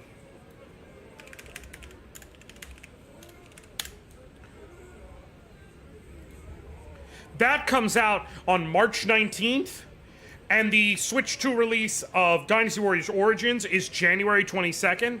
So I'm now even more so trying to decide, am I going to get, when I have the cash to grab it, Dynasty Warriors Origins on Switch? Or am I going to get it, like, within the next month or so for myself on PlayStation, play it here, whatever, and get Dynasty Warriors 3 remastered on Switch? I don't know, I'm not sure, but you bet your bottom motherfucking dollar I'm getting that game because I am the exact sicko it was meant for.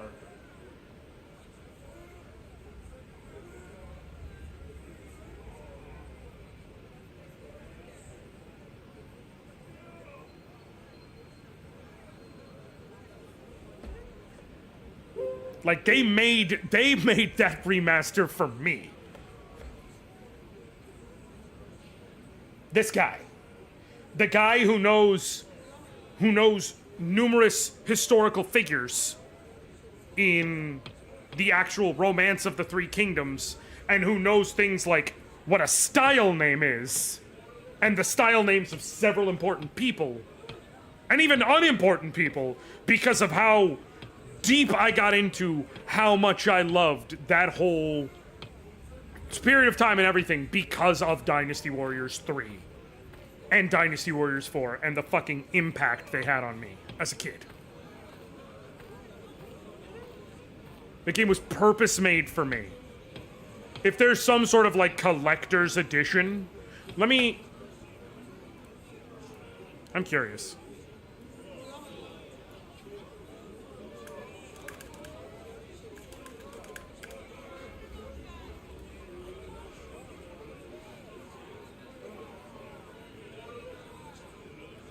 Strike him on a revival, stops the foundation, true moose.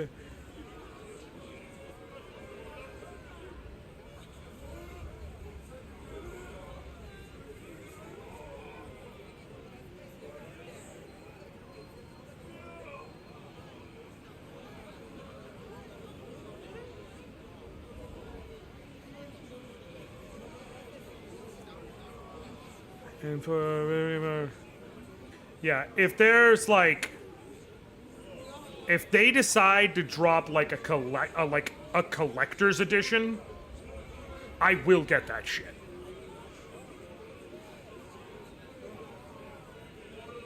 Like, Dynasty Warriors 3 is not an exaggeration to say it is a formative part of my teenage years.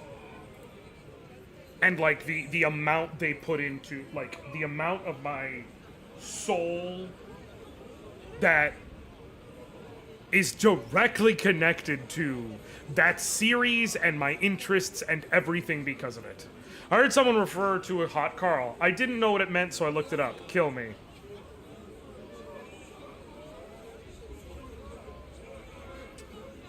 I have to look it up now, and John, I will fucking kill you. Hot Carl refers to a specific... Hot Carl can refer...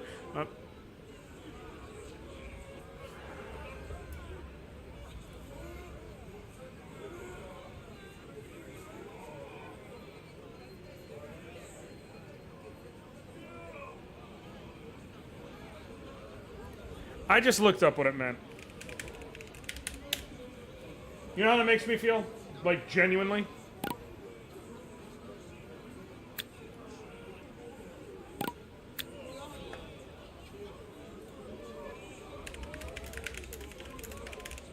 This is how that makes me feel.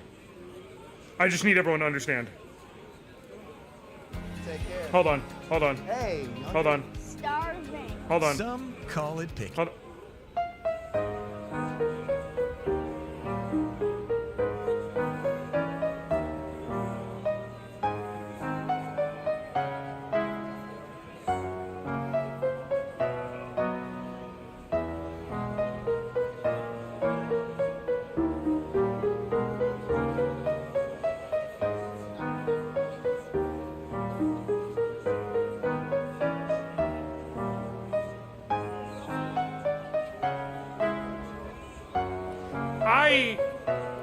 I was happier 90 seconds ago.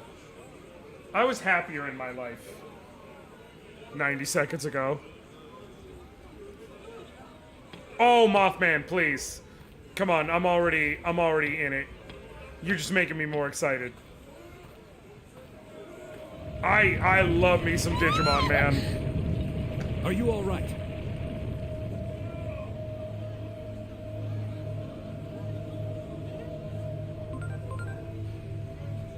That tremor just now was likely one of our anomalous phenomena.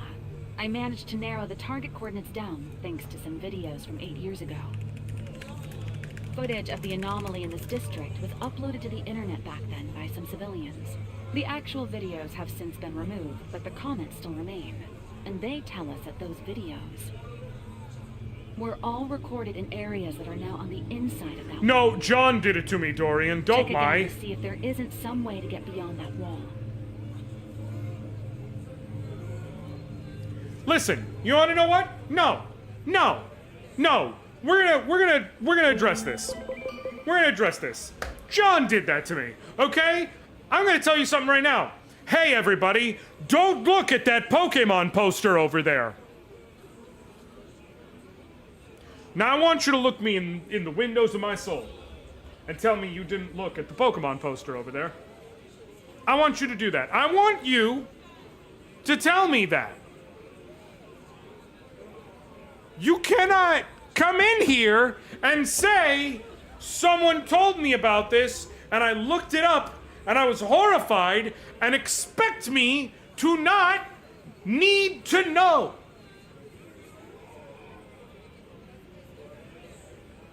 I need to, spoiler, my neuros diverge. My neuros are not vergent. They dying to the verge. Okay? You can't, once you say that, I need to know what it is. It's not my fault. It is John's fault.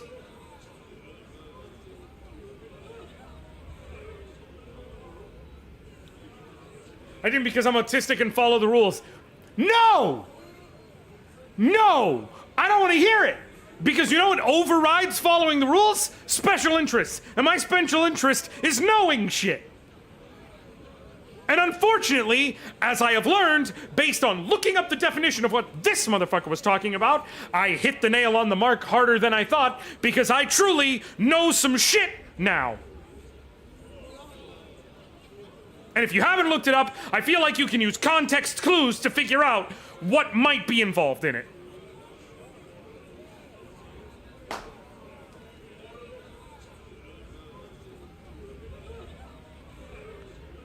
So not my fault. John's fault. Oh, poor baby. Okay, hold on 1 second, y'all. Share stream. Well, Digimon and arcade and poster. Well, flag stream, best stream.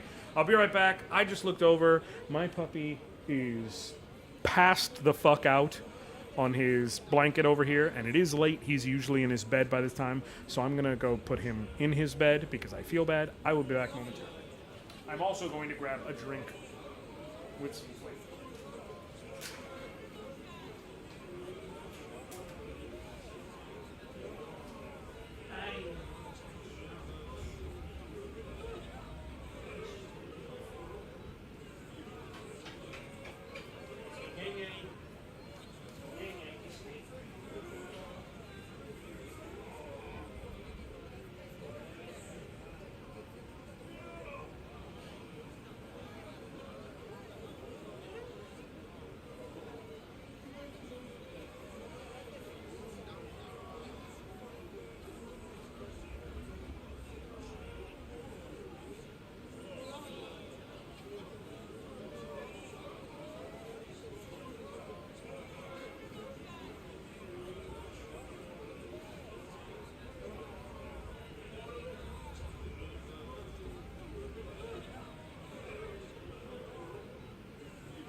Hi, guys.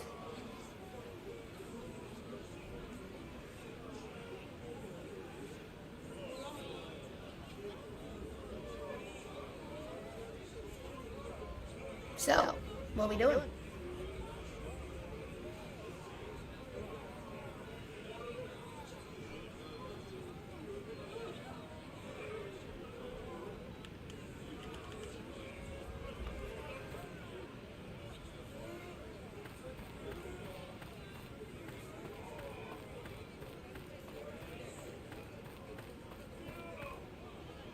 Hey, yo.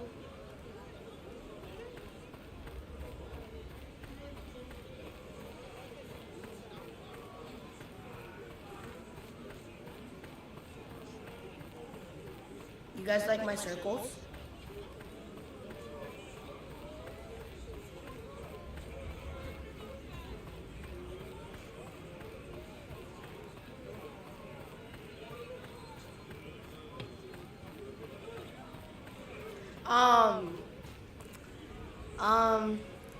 It's called Watcher, I think. I don't know. It's called Watcher. I think. Whatever that is. No, that is a thing trying to have me stream their game, possibly for money. This is called Digimon Story Time Stranger. I thought you just pre-ordered this. No, I pre-ordered Final Fantasy Tactics. You said you pre-ordered both. Well, bye guys. Alright, love you. So I was getting this, and then he didn't understand what I was talking about. I was just going to get myself a can of, what's it called? Of Sprite Zero Sugar. I got some today. But then, I saw we have some pumpkin spice cheesecake. And I said, oh, I need me some of that in my life. And so if I'm going to have that, I can't have a Sprite with cheesecake. So I made myself a coffee.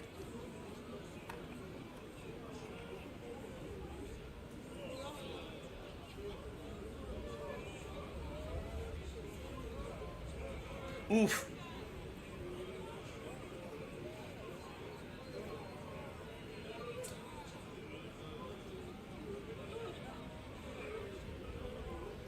Yeah. So, thankfully you guys you get the whole wham bam fam in the stream this time. Not just the game dad, but also the game kids. There's some caramel to go with it. I'm gonna... An update. I'm gonna sending try you an a bite additional with mission. just the caramel Someone is requesting aid near the and some target stuff, coordinates. and then if I see it's That hitting the way I think person it's had gonna hit. already been approved to contact your Digivice. Normally, I Oh, yeah. assume not to mean they're a member of the organization. At any rate, do what you can Oh, to yeah. keep whoever it is safe. Oh yeah. Oh yeah. Oh yeah. Baby. A 10:30 p.m. coffee. Hi, Brit. Yeah, no, It coffee seems doesn't. You've discovered some phase electron. Here's life where it forms. is. Phase electron life forms are mysterious organisms often found in the vicinity of anomalies. Motherfucker, them says Adamus has Digimon. been studying them for years, but the truth of their nature still eludes us. The analysis department at HQ finally decided on a name for these creatures in a report they put out the other day. Digital monsters. Going forward, they're to be referred to as digital monsters, or Digimon for short. Yeah. Naturally, So here's we the thing. won't send you out Coffee will defenseless. help me I'll wake up, transmit some firepower but it won't to you keep right me now. up, if that makes sense. The Like, I can connection have will it at only night, allow me to send and I one, won't be up however, all night, So make your choice. but if I have it in the morning, it will help me wake up. That's just the way my body is, so. Oh. Oh, yeah. All right.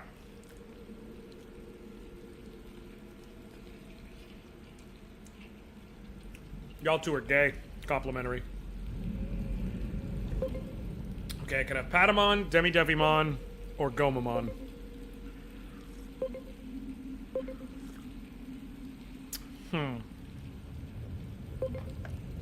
I don't know. Chat, who should I pick? Patamon, Demi-Devimon, or Gomamon. I'll leave it up to y'all. Understand we'll be able to recruit more.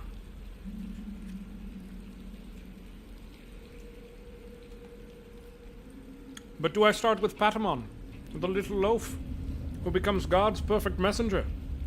The herald of the heavens. Yes. Or do I start with the literal actual devil? Or do I start with the fish? Now, I feel like everyone's gonna pick Patamon. I kind of feel like I set Demi-Devimon and Gomamon up for failure here. But please keep the votes coming. Come on. I'm gonna show y'all what I'm referencing with that. Yes, indeed.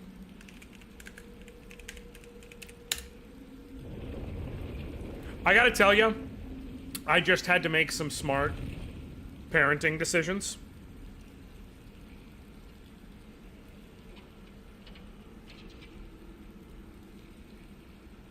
Or some smart money decisions. But I see that right now, Dynasty Warriors on the PlayStation Store, the digital download on PS5 for the deluxe edition is $67. For the regular edition, it's like $52, but for the deluxe with all the... Oh, the digital deluxe doesn't have DLC.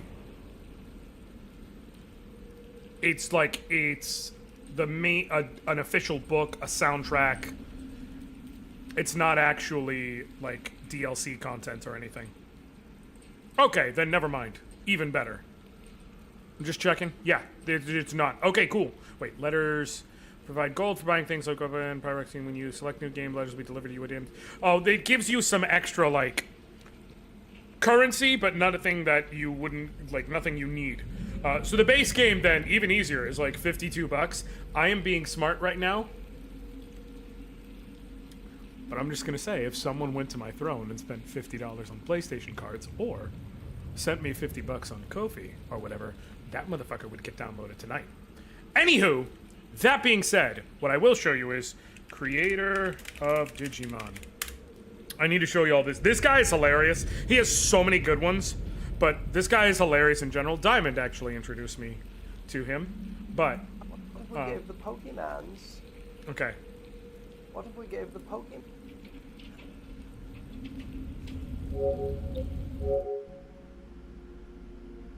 Okay, I need to shut you up.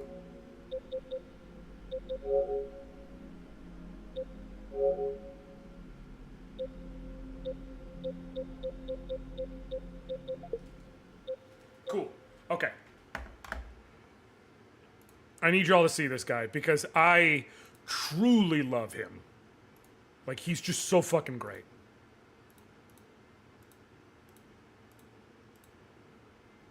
Mans, the right. What if we gave the Pokemons the right to bear arms? Yes. What if we gave that Pokemon a Glock? Yes. Patamon, the little loaf of bread with wings. Have it evolve into the herald of the heavens, into God's most feared executioner. He shall evolve into a giant wolf, and then giant werewolf, and then into cybernetic mech wolf that shoots missiles out of his chesticles. Yes. Now that you mention it, I want everyone to shoot missiles out of their chesticles. Yes. Pokedex, preposterous. A Digivice for their digital destinies. Yes. But how shall we end each of their names? What if War Greymon was the coolest character ever designed? What if War Greymon was exquisite? The only thing cooler than War Greymon will be Dark War Greymon, yes. The enemy shall be defeated by the power of friendship, yes. I yearn for this little creature to evolve into a canon, yes. Our first official film. A comprehensive narrative? No thank you. Splice up 3 random episodes, smash them together, and it will be exquisite. This enemy is incredibly powerful, however shall we defeat them? It's not even friendship. A joke. What if Ash was really into goggles, yeah. Ah, yes. Grant him the leadership goggles. What if we gave the Pokemon? That 3 episodes thing isn't even a joke. That's what makes it so funny. It's literally a fact. Like, Mothman, you brought up how the movie was goated, right? You brought up how the movie was goated. Which makes it so much funnier that quite literally, the movie was just 3 different episodes and they went, pfft. And they're not even connected episodes. They just took some shit and were like, sure, throw it together, movie. It is none of it has to do with anything.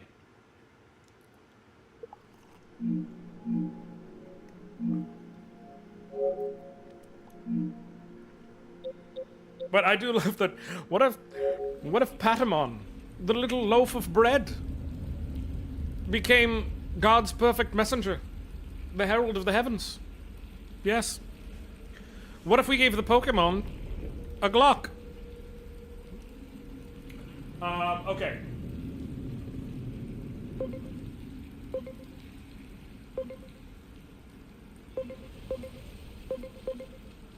Wind magic at attack power 50. Dark physical attack at power 25 recovers HP. And water at power 50. Patamon's intelligence-based. Demidevimon's kind of balanced. Oh no, Demidevimon's more physically based, and Gomamon is kind of balanced. First, hi, hope you're doing well. Secondly, I will say Time Stranger releasing 13 days before Legends EA is a hell of a genius move. Digimon is not releasing on Switch, so both games will not disrupt each other. And also, those who will buy both games will have a point to compare them at the end. Also, sorry for the long message, I tend to write paragraphs. First of all, Kuro Nico, that's just known as... I don't want to assign anything. First of all, let me dial this back. Hi, hello, welcome. Thank you so much for swinging by. I appreciate it. Also, is it Kuro Nico? I don't want to mispronounce. Third of all, I do not wish to diagnose anyone. But also, speaking as a neurodivergent, that is neurodivergence, is what that is. It is, I need to make sure I get all my thoughts out, and so I make sure to be comprehensive. And guess what? That is exactly how I type. Literally, any friend who texts with me can groan and answer, that is exactly how I type. I don't know how to type short messages. I know how to type paragraph. I was taught how to type paragraph. I know how to write paragraph. So you're fucking good here as far as I'm concerned.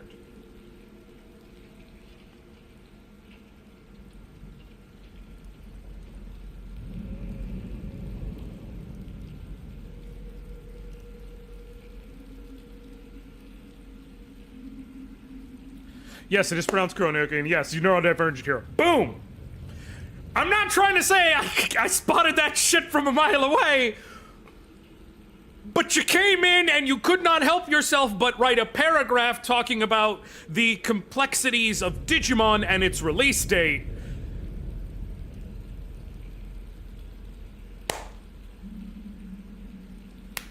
Now that being said, not moments ago, I went on a neurodivergent rant about my love for Chinese, literature based on the fact that I played Dynasty Warriors when I was a teenager and the paths that has led me down. So, ain't no judgment. Understand that. Yeah, enough people have said Patamon. We're gonna go with Patamon. Select Patamon as your partner. Hell yeah, I'm gonna select Patamon as my partner. God's perfect messenger, the little loaf.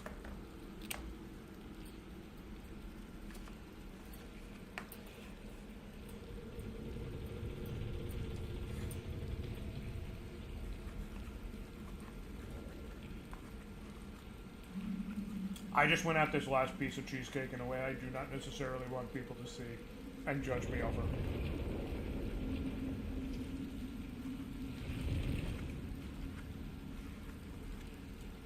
It was not pretty, it was worth judging. Oh! Oh! Speaking of, I said this was pumpkin spice cheesecake. Y'all.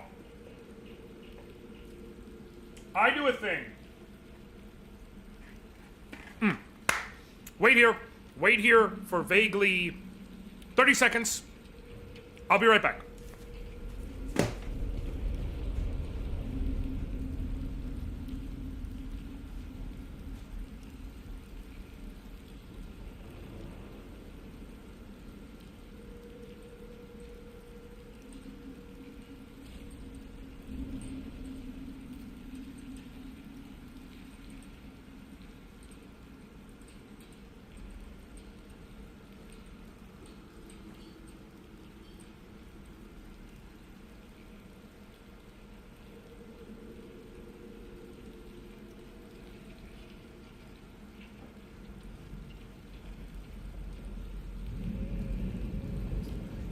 decided I'm gonna start doing some short form content on videos and the like, doing some health tips. Because for those of you who are new here, if you see me now, this is a 2X shirt. It is obviously like a tent on me. As of November, I weighed 68 pounds more than I do now. I went on a health journey. I did it in a very healthy way, to be clear. There was no fad dieting. There was nothing like that. I do not cut out food from my life. I make healthy choices, not skinny-based choices or anything like that. I needed to lose weight because my weight correlated to my unhealth. But the two are not necessarily synonymous. And so that is why I never had a goal weight or anything in mind. It was about changing things. And this is kind of where I've plateaued because I live a life where I eat comfortably and happy. You saw I just went at a piece of pumpkin spice cheesecake. Okay? So, I am planning on doing some short form content. I think I'm going to actually start a new channel because that's kind of so specific, where I talk about some of the changes I've made. Also, I do see there is some more chat. I promise I will address it. I just need to get this out. Again, neurodivergent. Just fucking work with me. Where I'm going to show off some of the things I've done to get from point A to point B, and some of the things I'm actively doing, as well as kind of just going over some overall tips on how to be healthy and have a healthy relationship with food. One of the single best things I have done for myself, if you are a fan of iced coffee, okay? One of the single best things I've done for myself as part of my morning routine is I make this, okay? I have a couple of these big old mason jars. I think they work perfect for it because they give me plenty of space to do all my mixing, whatever. You can put it in whatever you like. Start with a container of some kind, however. You can also go with like a big old coffee cup, like a tumbler, something you can fit in a cup holder if you need to, what have you. Start, put some ice. Get this right here. You can obviously get whatever kind you like, but I am trying to save money because motherfucking life be expensive, y'all. Okay? If you, however, do not like supporting Walmart, there are a million different forms of cold brew coffee concentrate. However, I go with the great value because so I can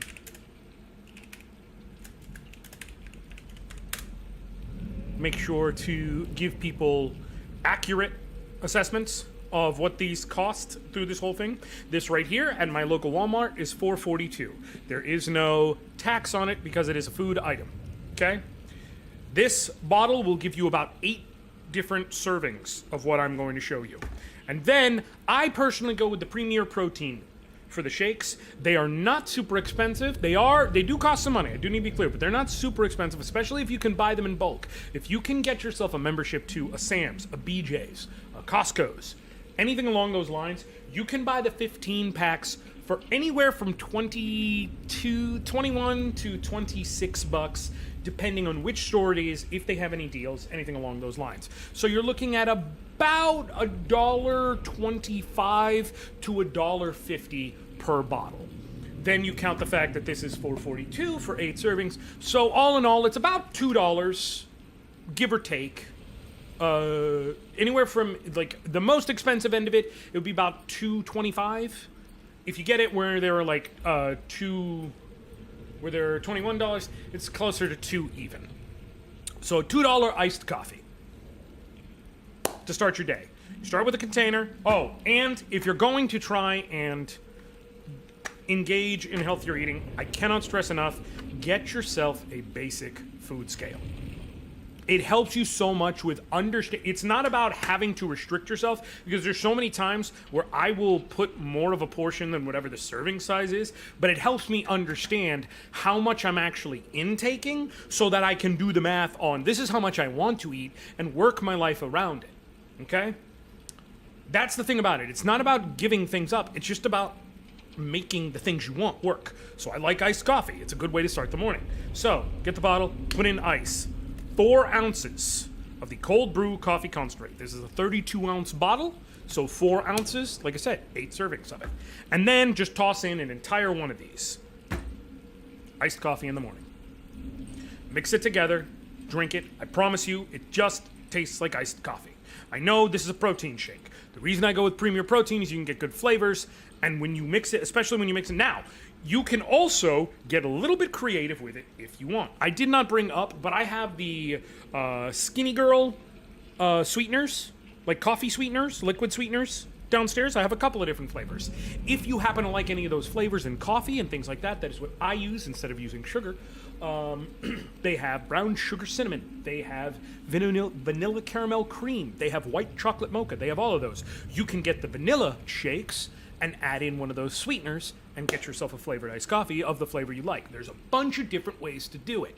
The reason why I do it is this coffee, a full serving, is 0 calories. One of these shakes is 160 calories and 30 grams of protein. I promise you, you have one of these and then just something basic for breakfast. You can have fruit. You can have some cereal. You can have a couple of English muffins. There's any number of breakfasts I've made. I will show off some of the more unique ones I make. You can generally have a breakfast that's about 500 calories super easily, and you will not be hungry again until the middle of the afternoon. It will keep you full because protein is the most filling basic nutrient alongside fiber. It's also great for muscle building and things like that, sure, but kind of the main advantage is it keeps you full. So you're not hungry. Because guess what? If the way I had to lose to get myself into healthier shape and in the process end up losing weight was I had to be hungry all the time, I wouldn't be healthier. Life sucks when you're hungry all the time. Cannot stress enough. It fucking blows. Okay? If you want to be healthy, do it. But do it in a way that works. Said all this to say, if you happen to have a Sam's Club near you and a membership, or you happen to have a Sam's Club membership and you can order through them or something like that, I often get the Premier Protein Caramel. I find that is my favorite flavor for making this coffee. But right now, they have a pumpkin spice flavor for the season, and it's on sale. So you can get it for 21 bucks. So whenever you can get it on sale, I always try to. They have this, they have caramel. Usual flavors are vanilla, chocolate. They have a cafe latte if you want to go more traditional iced coffee flavor. If you don't like getting funky with your flavors, that's also an option. And they even have like a white chocolate raspberry. They got cake batter. They've got all types of different stuff. Find what you like. I recommend not going straight into the deep end of buying the 15 pack.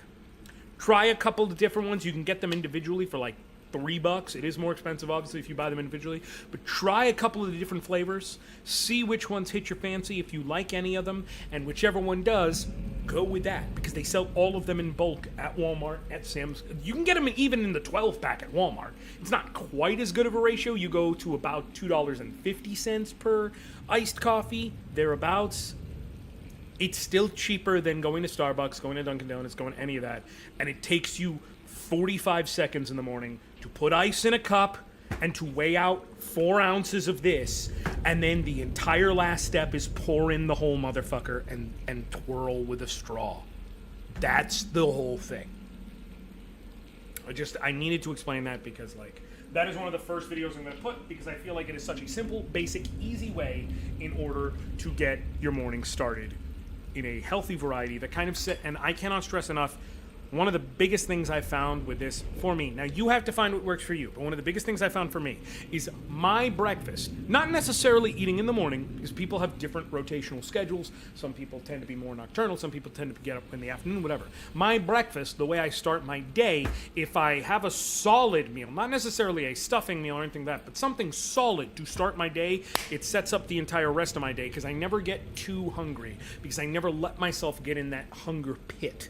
Which is not some scientific term. It's just like me describing, you know what it's like when you don't eat in the morning and then you spend the whole day constantly hungry and you keep snacking because you're constantly hungry because you never feel full. Well, if you start off your day feeling full, you actually never get that hungry. And so you keep eating and you more easily can put in eating what you want in a controlled amount because you don't need as much to stay full. Okay? I cannot stress enough. Today, with this coffee and this slice of pumpkin cheesecake I just had, today I was probably at around a total of like 1,800 calories. My lunch was a Costco hot dog combo and one of their vanilla frozen yogurts. Okay?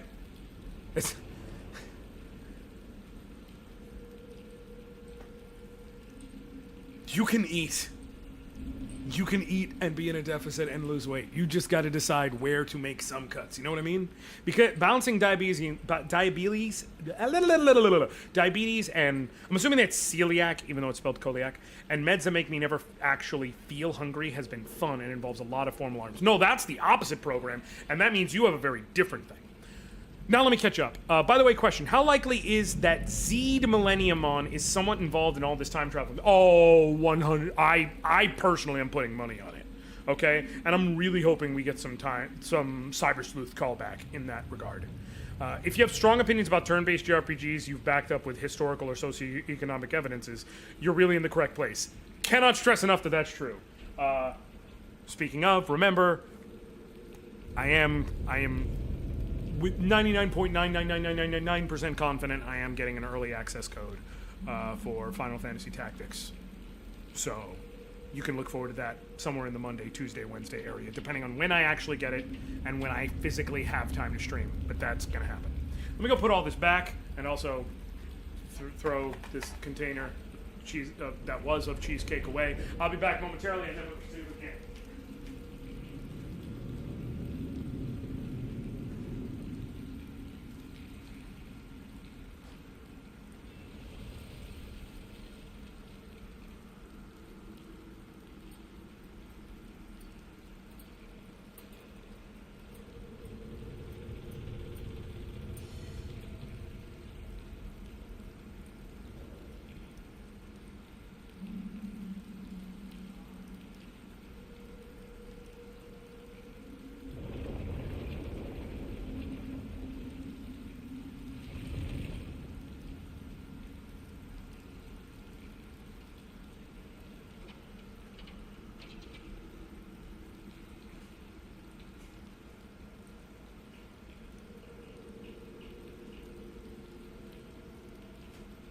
Okay, I am back. Where'd I put my headphones? Right here. Canadian spelling of celiac disease. Gotcha, LOL. But yeah, I'm now a pro at balancing carbs with protein and fiber and checking labels and doing math. Sometimes you're forced into it, but my personal opinion is like, here's the thing. I don't feel like you have to stick to... The other thing is, and this is one of the best pieces of advice I can give, you don't have to stick to whatever the serving size is that's listed. You just have to do the math. Contact with hostile Digimon confirmed. That's it. Digivice activated. Execute the Digimon summoning program. Because sometimes you actually don't need as much as what the serving size is.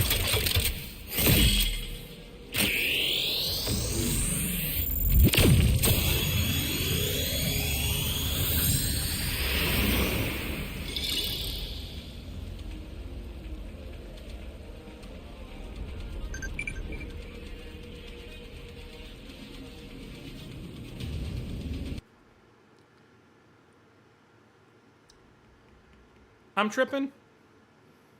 Or was the Digivice a gun? Like now even the Digivice is a gun. Or I'm tripping. That happened? That just happened? Okay. Anyway, yeah. One of the meals I make, for instance, for breakfast that I show off, I call it a pancake bowl. It's very simple to make, very easy to make, no issues with it. However, when I make it, the portion that's just right for me, I go with 2/3 of a serving of the stuff I end up putting in.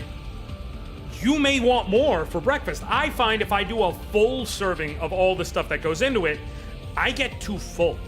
Like, I don't enjoy the end of it. So you gotta find what works best for you. Meanwhile, one of the best diets, as in ways of eating, is the Mediterranean diet, but like, I love all things Greek food. Oh, listen. Mediterranean food's great. Listen, if you're talking about being calorie deficit, believe it or not, a lot of Mexican food is excellent. Because you can get low-calorie tortillas in various forms that still taste good.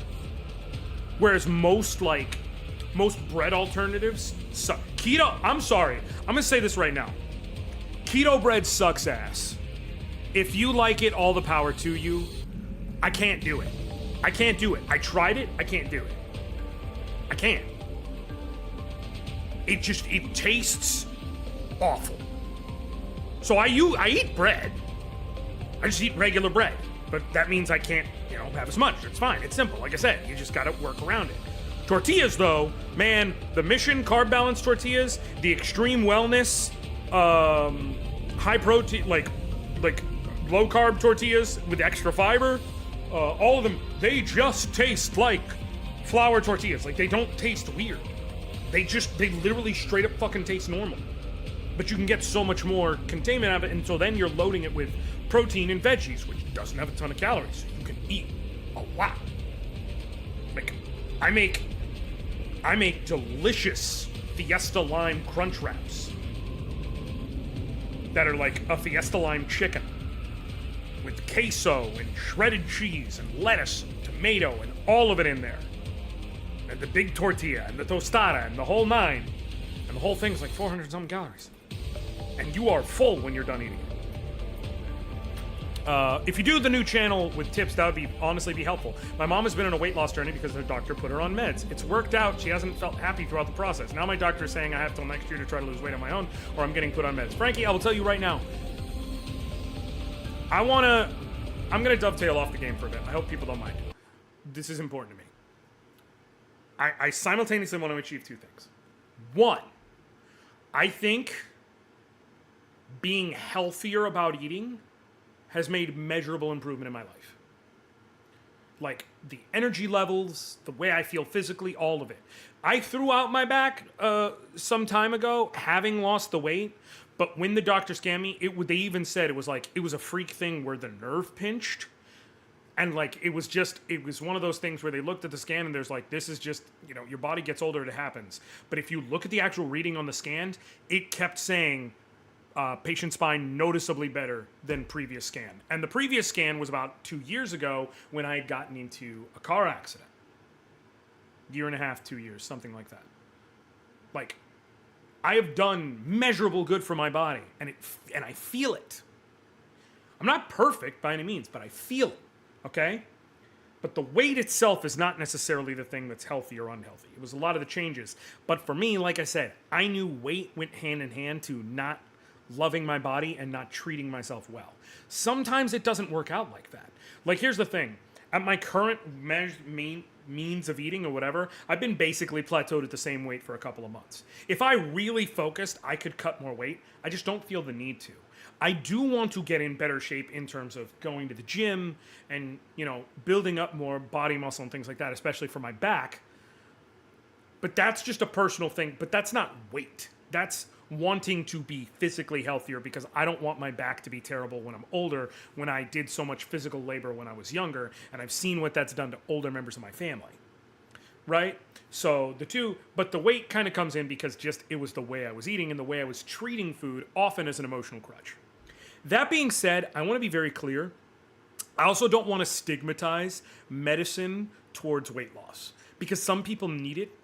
And it's the same reason why one of the main and most important messages I want to get across with this channel is there is no such thing as cheat days in my life. There is no such thing as guilty pleasure with food. There is no such thing as guilty foods or anything like that. Food is not a fucking moral object. It is not good, bad, or otherwise. If it is, the only way you can classify just about fucking any of it is good because it keeps us alive. Some food is better for certain parts of your health or other parts of your health. But food is not inherently good or bad. It is how you treat it, what you do with it, and how you make it a part of your life. And I know that sounds like some new age bullshit, but I need you to understand, I refuse to say the words cheat day, because who the fuck am I cheating? Certainly not myself. I'm eating food I want to enjoy. I am just not in a deficit that day. That's it. I am choosing that day to not eat in a deficit. It could be because my calories are in a surplus. It could be because I'm at maintenance and I'm not going to gain or lose. Doesn't matter. Just means I'm not in a deficit. So I'm not going to be losing weight off today. That is the full sum total of what that means. So who am I cheating? Certainly not myself. I'm not robbing myself of anything. In fact, one could argue I'm robbing myself of experiences when I refuse to allow myself to enjoy food. What matters is coming into balance with things. So it's going to be, here are some simple, easy meals that can be made, that are tasty, that are enjoyable, that you can try. And by the way, this is more of a basic primer or blueprint. You can take this and do whatever you want with it. You can modify it however you need to. If you don't like some of the ingredients in here, shift them out. You may find that it is a little higher or lower in calories, it is a little higher or lower in protein, any number of things. But you will find what works for you. Here's the thing, I'll tell you right now, the recipes I'm going to share, the things I'm going to give y'all, you're not going to see a lot of fish. Fish is very often an excellent thing to eat when you're trying to lose weight. You're not going to see a ton of it from me. Why? I don't fucking like fish. The only way I eat fish, it is like well noted. Y'all have heard me do my fish rant. But the only way I eat fish is deep fried. And there's only but so many places I enjoy it from. So if I'm going to eat it, it's going to ironically be a maintenance day. You're not going to get recipes from me for fish. You're going to get recipes from me that include chicken, that include steak, that include beef, vegetarian recipes, things like that. But it's going to be shit that I think that tastes good. My crunch wraps, you can enjoy that. Here's the thing, Dorian. Liam is actually one of the people who I learned a lot from coming into this. Plant Slant is excellent. It's like, his messaging is so fucking on point. Now, some of the numbers he gives don't necessarily work for everyone, and that's because of the fact that he points out the way his body is built in terms of his musculature and his weight and how much he works out and everything, he actually needs to maintain somewhere in the high 2s to 3,000 calories in order to maintain his body as it is. For most people, especially those getting into trying to eat healthier and whatnot, that is not going to allow them to get into a calorie deficit. That doesn't mean his advice is bad, though. Again, you just need to find it for you. So I'm going to try and show math and be like, this is the math as it works for me. Here is a site where you can find where your number is. Adjust your math accordingly.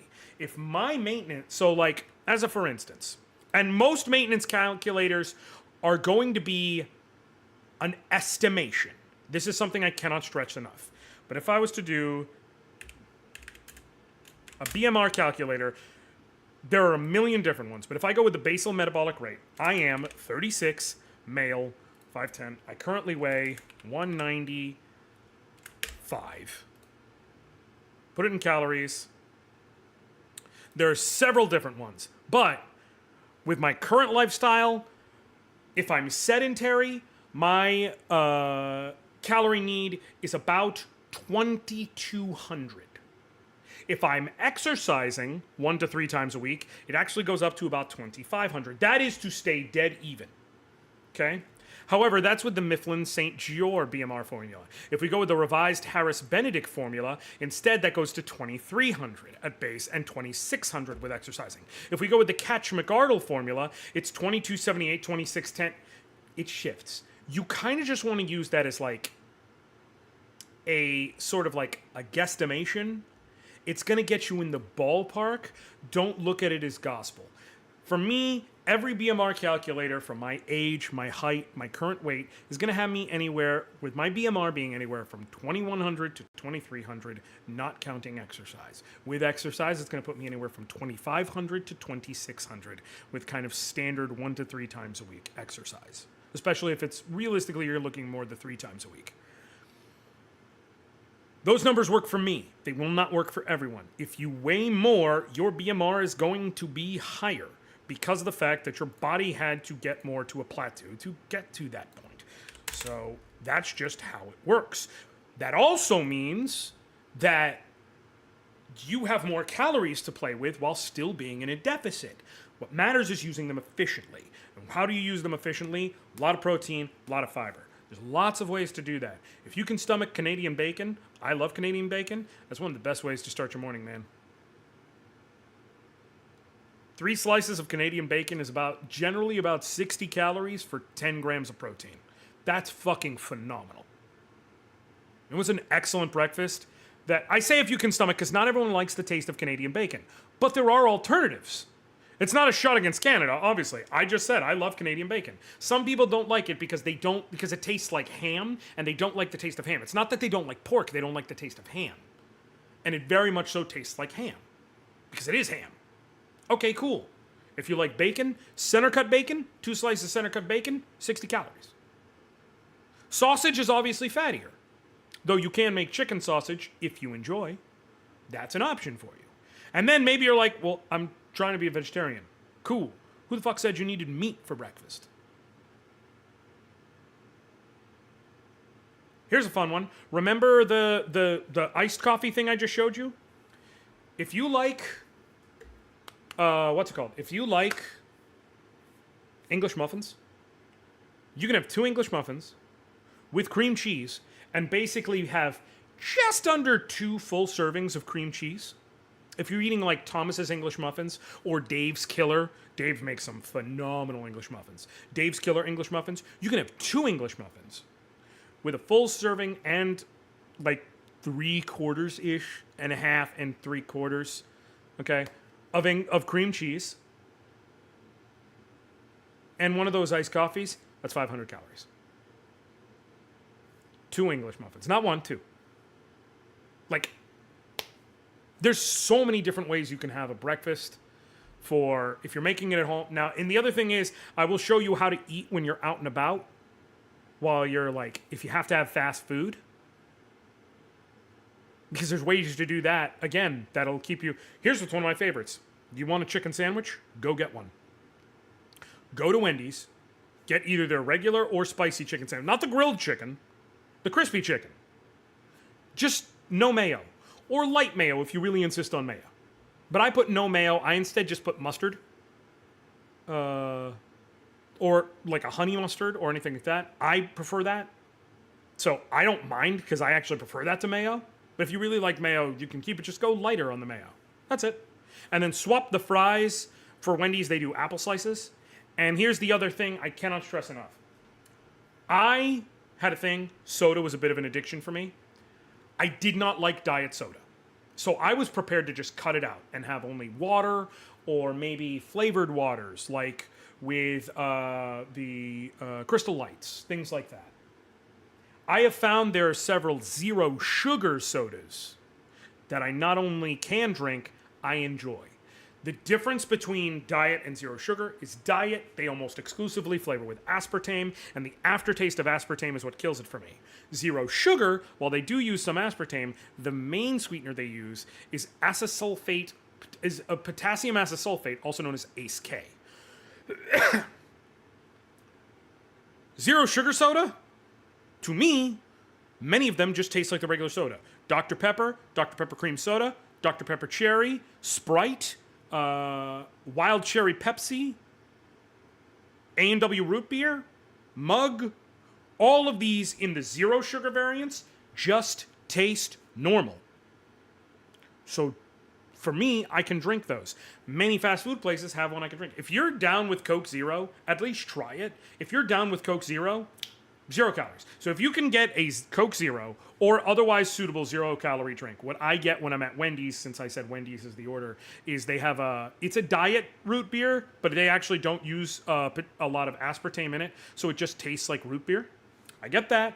Spicy chicken sandwich, because I like spicy chicken, because I'm objectively correct, with no mayo, and I throw on mustard, but if you did light mayo, the numbers are going to be very similar.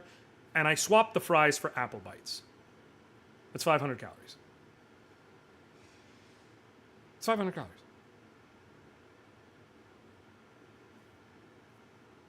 By the way, if you want to add lettuce, like I get it with lettuce, tomato. If you want to add extra lettuce, tomato. You want to add onion, pickle, jalapeno.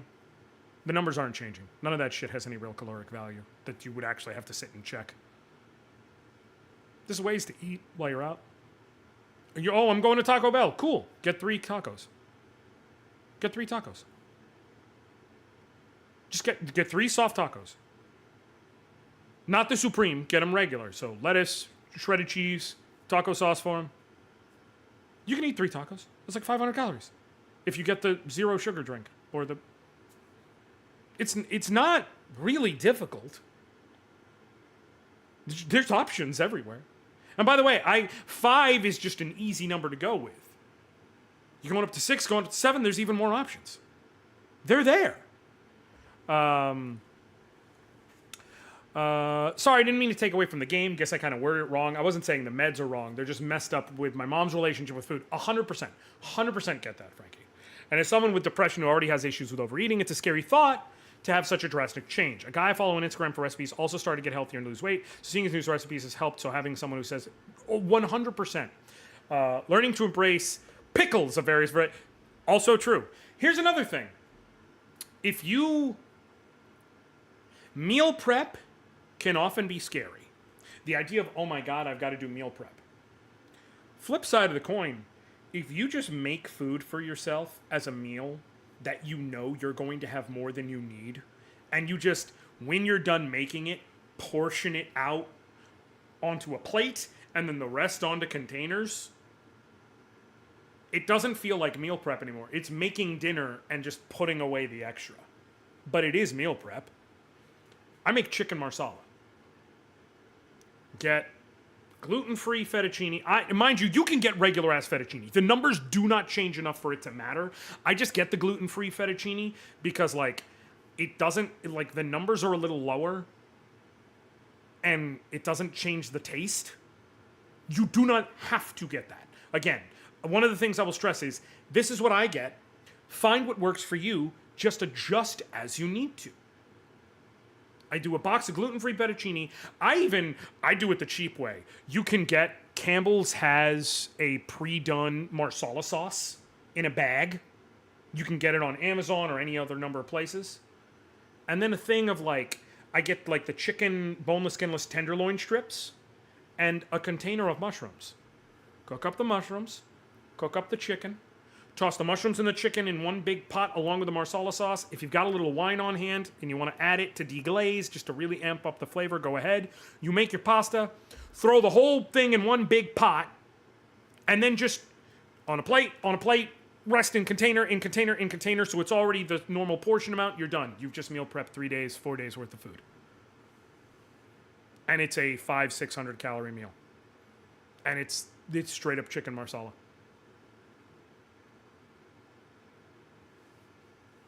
Here's the thing, Dorian. I don't like a lot of like the zoodles, like the lentil noodles. I don't like those. If it has too much of a grainy texture, I don't like it. If you do, awesome, and that's one of the things I'll bring up. Feel free to try this. It doesn't work for me because of a texture thing. If the texture doesn't bug you, go for it. It's the same as how I'm going to say, try diet soda, because there's plenty of people who really like diet soda. And if you like aspartame, fucking go for it. More places have diet than they do zero sugar. So it just makes things easier.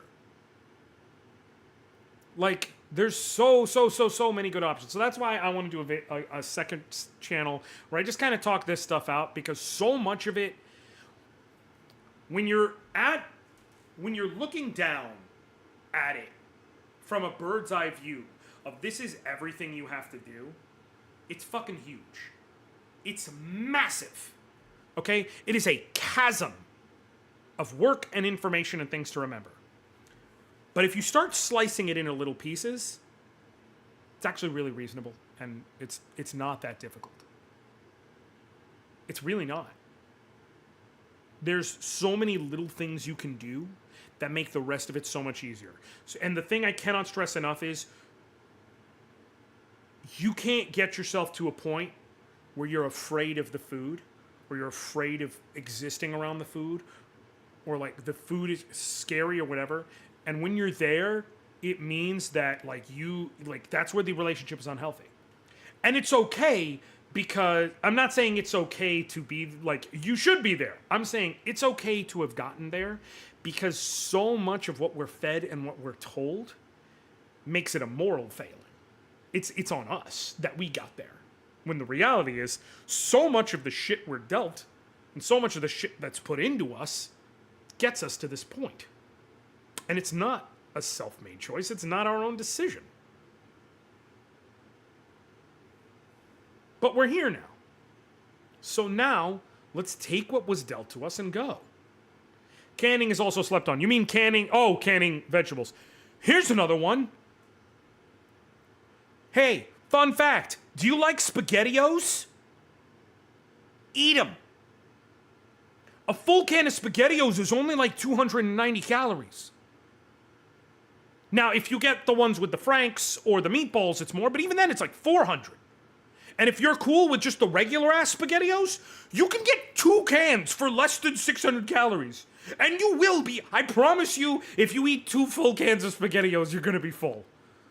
I promise you. Especially if you set your morning up with a protein coffee or whatever so you don't get extra hungry because of lacking protein and other nutrients in there. Go ahead, eat SpaghettiOs, eat junk too. It's fine. It's okay. There's nothing wrong with any of it. There is nothing wrong with any fucking food. It is how you treat that food and how you treat food as a whole and as a concept. You want to go eat a big greasy slice of Costco cheese pizza? Go for it. Just keep in mind that you just had 500 calories. Cool. If this is how much I have for the day, I cut out 500. Continue.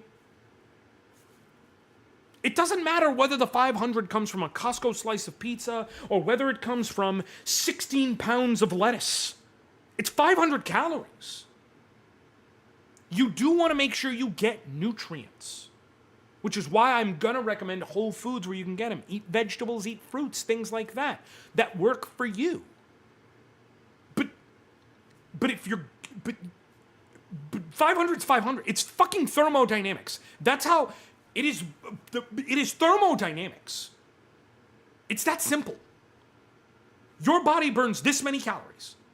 If you eat this many calories, over time, you will lose weight. That's the end of the discussion. Now, eventually, that slows, because as your body weight goes down, what it burns in a day also goes down. And eventually, you hit a plateau. And that's why, as I said, I got down to the mid-190s, and I am now stuck here, because the amount I eat versus my weight has now plateaued to where this is where they match.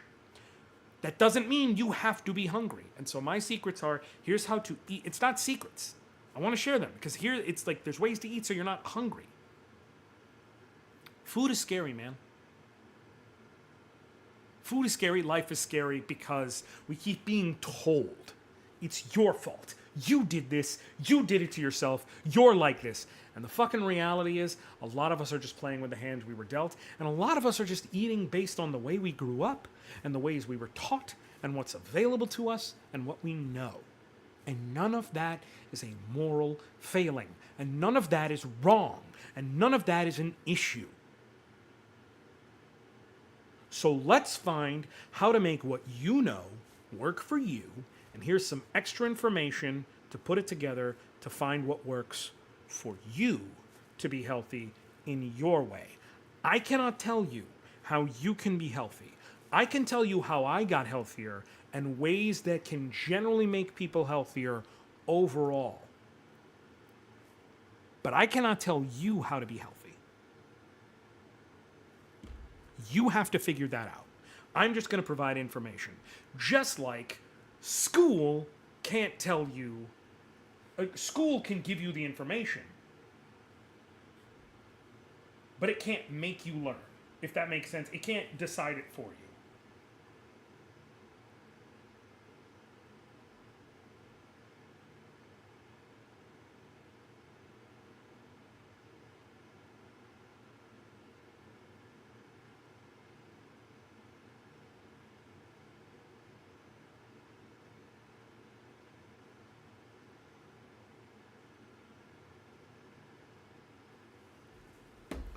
So the long and short of it is I do plan on making a second channel, and I'm going to have it be, like, the joke is that it's going to be, I'm the professor and class is in session here at Healthier You.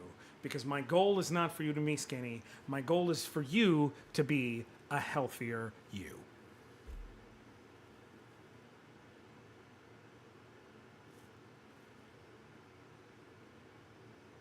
And your weight and your health are two different things, man.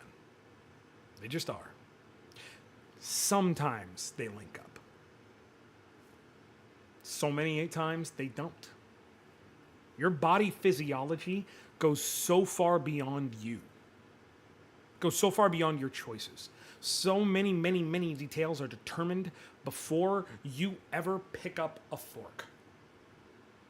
They're determined by dietary restrictions. They're determined by allergies. They're determined by your upbringing. They're determined by factors outside of your control. They're determined by food access. Quite frankly, they are determined by capitalism. I'm going to give you the tools that worked for me, and I hope maybe they help you. But if there's nothing else I can help you take away from this, please don't be afraid of food. Please don't feel like you're wrong for wanting to enjoy food. Fucking enjoy food. Please don't give things up. Learn how to work them in. It is not about eating less. It is about eating more of what is going to help you eat what you actually want.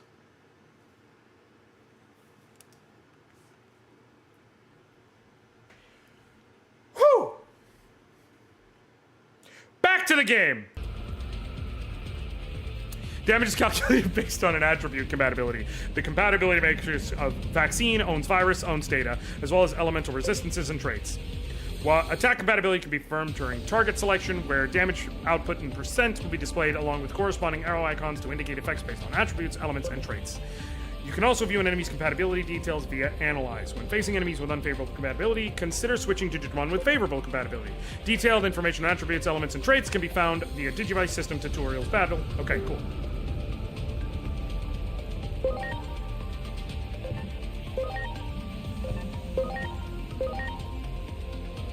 I don't know its relationship to wind. Let's see.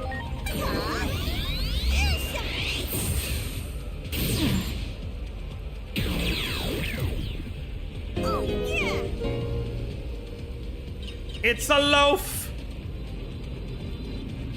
I'm gonna put the on-screen chat behind the game.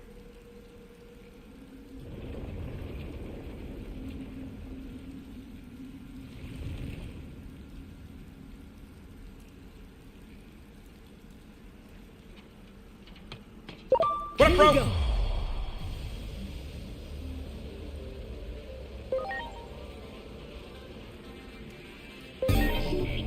Monodramon.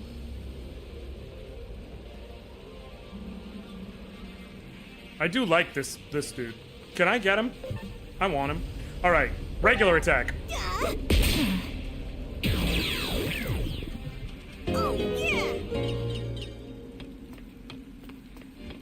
Here we go. Bring it on. And then this is Impmon. You resist my move. So let's go with Air Shot. And see how that does. Oh, you resist Air Shot too. But because it's a powerful move, it's strong enough to hit through that. Hey, got to level 2. The public often calls them ghosts or monsters, but we've decided to define phase electron life forms as Digimon. The Digivice enables interaction with such beings. A critical function is the Digi-Attack. It allows you to command your allies to hit hostile Digimon with a preemptive strike. Go on, give it a try.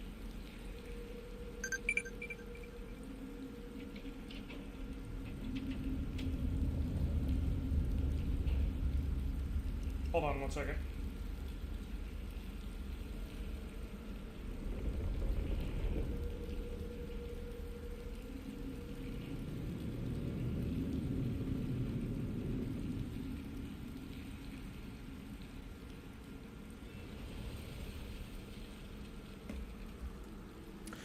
Use R2 to Digitack as a preemptive strike against a hostile Digimon or to destroy or activate objects. Skill attacks used by partner Digimon during Digi-attacks reflect the skill's damage and elemental effects. The most effective partner Digimon attack is automatically selected. Digi-attack skills do not consume SP, so use them aggressively in order to start the battle with an advantage. Hell yeah. Well done. Bam! Oh! Oh, so if it's strong enough, I get to just skip the fight. Oh, hell yeah. That's some metaphor shit right there. That's some metaphor Refantazio shit right there. And that is a high compliment. Great. I cannot stress enough. That is absolutely a compliment.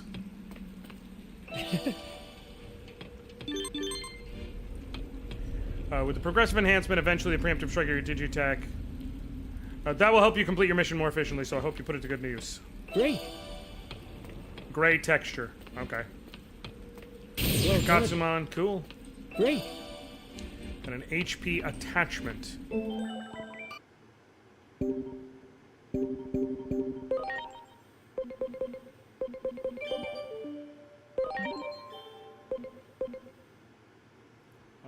Triangle for equipment and skills.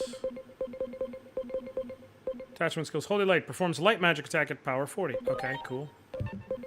Attachment skills. Equipment. Okay, HP attachment. Max HP plus 250. Hell yeah.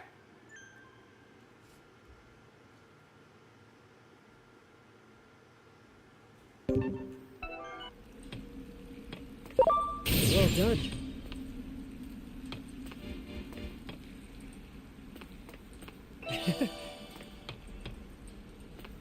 Well done.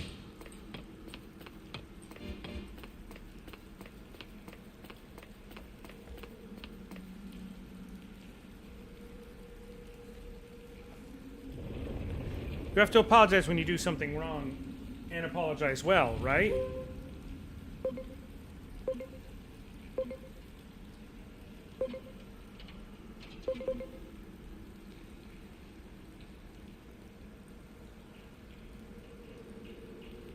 What the fuck?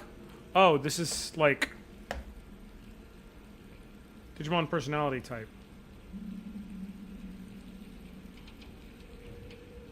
Is this like making them more of certain personalities? Is that what we got going on here?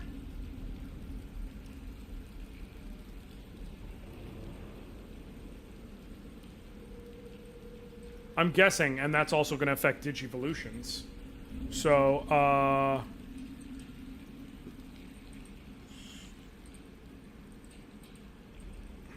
let's go with, I'll apologize on their behalf. You sure are nice, aren't you? In that case, I'll go ahead and forgive you. Padamon's personality shifted towards philanthropy. Do we get to see...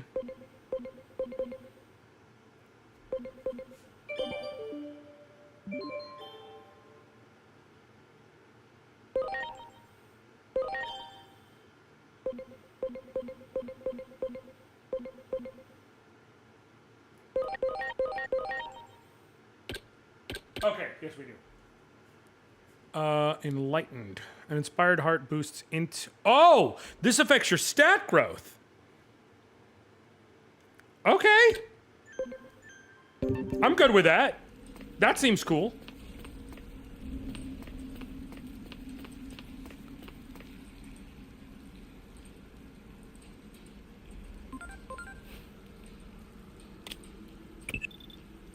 The target coordinates are just ahead, but there appears to be an obstacle in your path. Your Digimon should be able to remove it easily. Give it a try.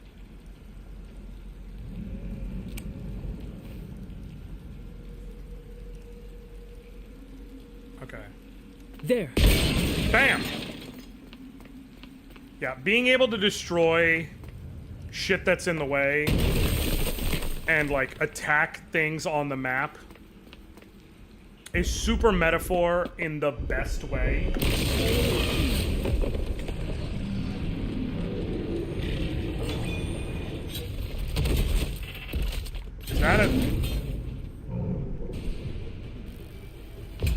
Is that a black metal Greymon? It sure is. It sure is. What are you doing? Get out of there. Oh, hold on.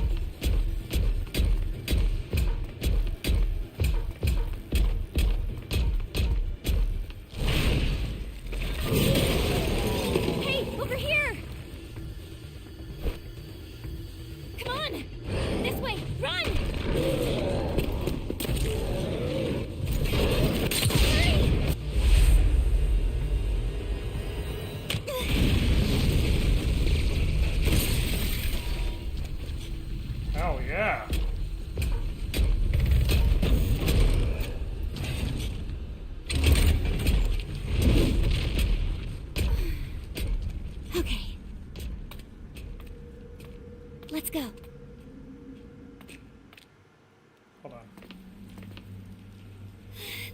goodness, we finally found each other again.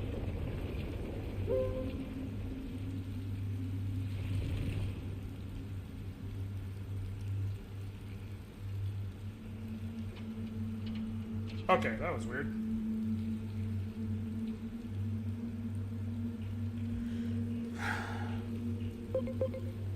Did you call for help? What are you doing here? Do we know each other? It's almost as if we were destined to meet. Oh, do we know each other? Huh? Enough with the jokes already. It was hardly the time, don't you think? Hey, where did he go? Wasn't he with you? Well, maybe he went on ahead. Come on. We need to hurry up to the roof of the government building.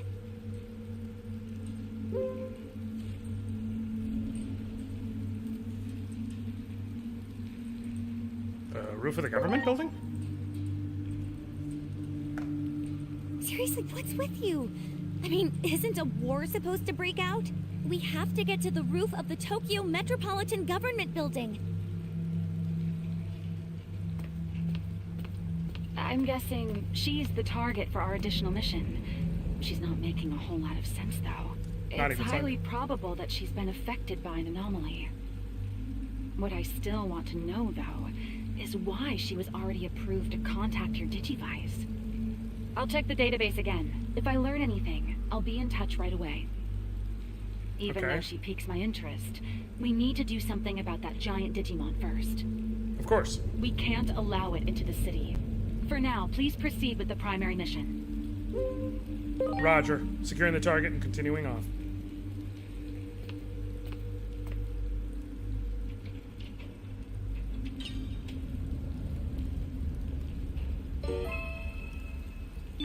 Okay. Can't leave. Have to keep her safe. Can't leave the one I'm supposed to keep safe. Also, giant Digimon. It's no use. This door is stuck. But a major conflict is going to break out if we can't get through it soon, right? Isn't there some way to open it?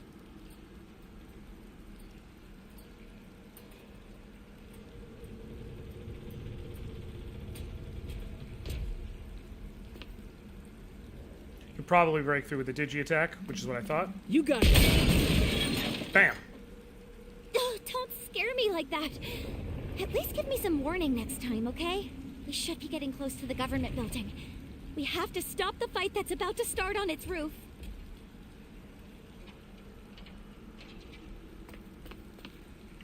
Okay.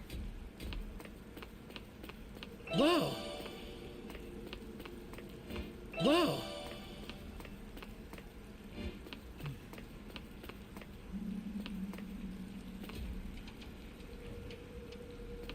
Is there an item out here? There is. Wow. These items let you change your parts for Digimon's attachment skills. Go to Digimon Setup. Skill discs can be obtained in various ways, such as finding them in treasure chests or purchasing them in a shop. So yeah, using that allows me to...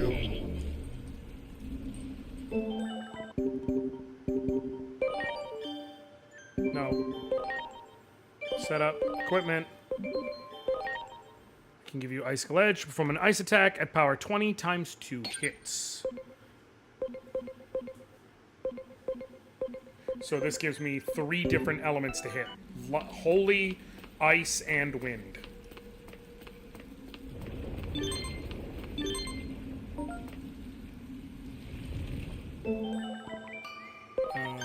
This is an automatic recover program for your partner Digimon. Digimon program boots up when you're standing still and restores your Digimon's HP and SP. Whenever you find a safe location, be sure to use this program to recuperate and before returning to your mission.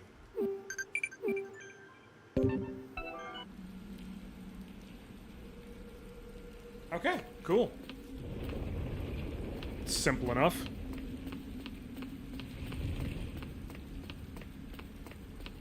Oh, there's a chest down here.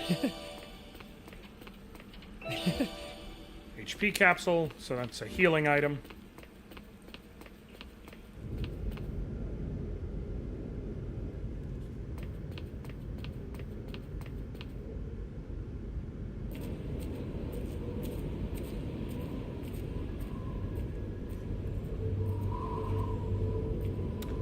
Wherever we are right now, it's the exact opposite of what a roof is. Just to be clear.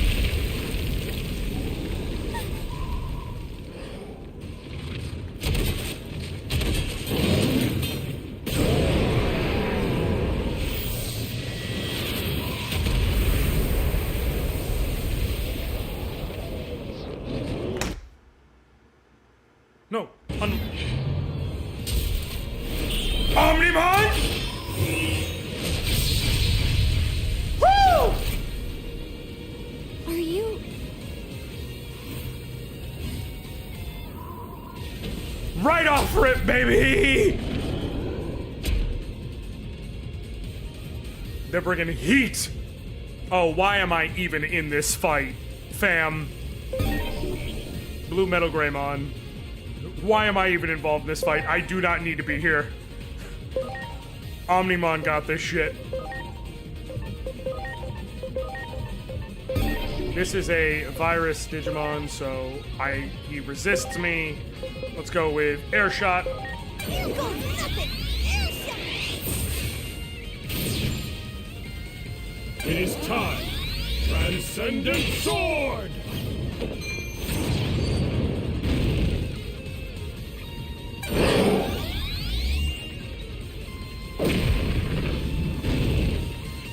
Please. You ain't got shit on Omnimon.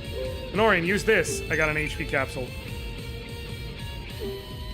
They don't lose their turn when you use an item. Okay. I guess we'll use an HP capsule. We don't really need to, but... I assume the game wants us to be at full light for some reason. Holy Light!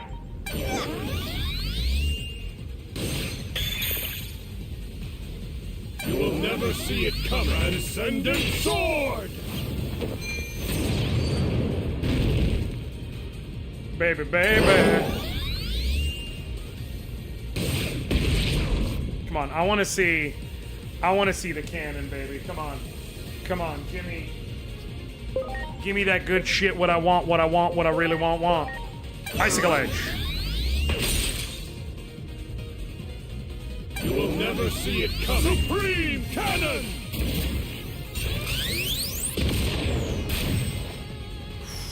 Leave this to me.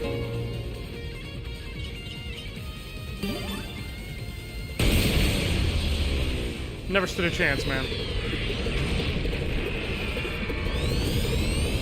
Never stood a chance.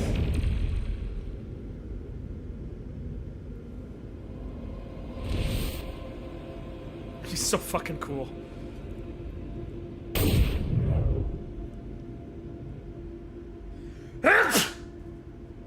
It might have started already. I sure hope that he's okay. He's so fucking cool, man. We need to hurry too.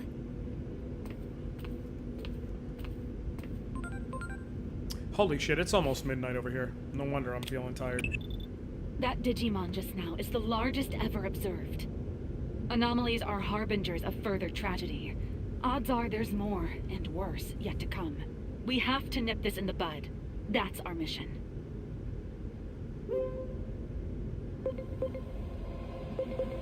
Copy that. I'm counting on you, Agent. I gotta get this. I gotta get this. Alright. Obviously, there's plenty more to the demo. I am tired. I streamed late. I would like to still have a voice and energy and everything to be able to stream tomorrow. So, I'm gonna cut this off here. Tomorrow, I will return with Super Robot Wars, as per usual, and we will go from there. And then, like I said, somewhere in the Monday, Tuesday, Wednesday range, based on when I can actually find the time to stream and when the code actually gets provided to me and all of that good stuff, I will be showing y'all the beginning of Final Fantasy Tactics, the Ivalice Chronicles. And then we are off to the races with Spoopy Games Month. There is going to be some stuff going to Discord for y'all to decide what you want to see most during Spoopy Games Month. Thank you all so very much for hanging out with me. I love y'all. I appreciate y'all. I thank y'all. Till next time. I'll catch you later, fam. All right.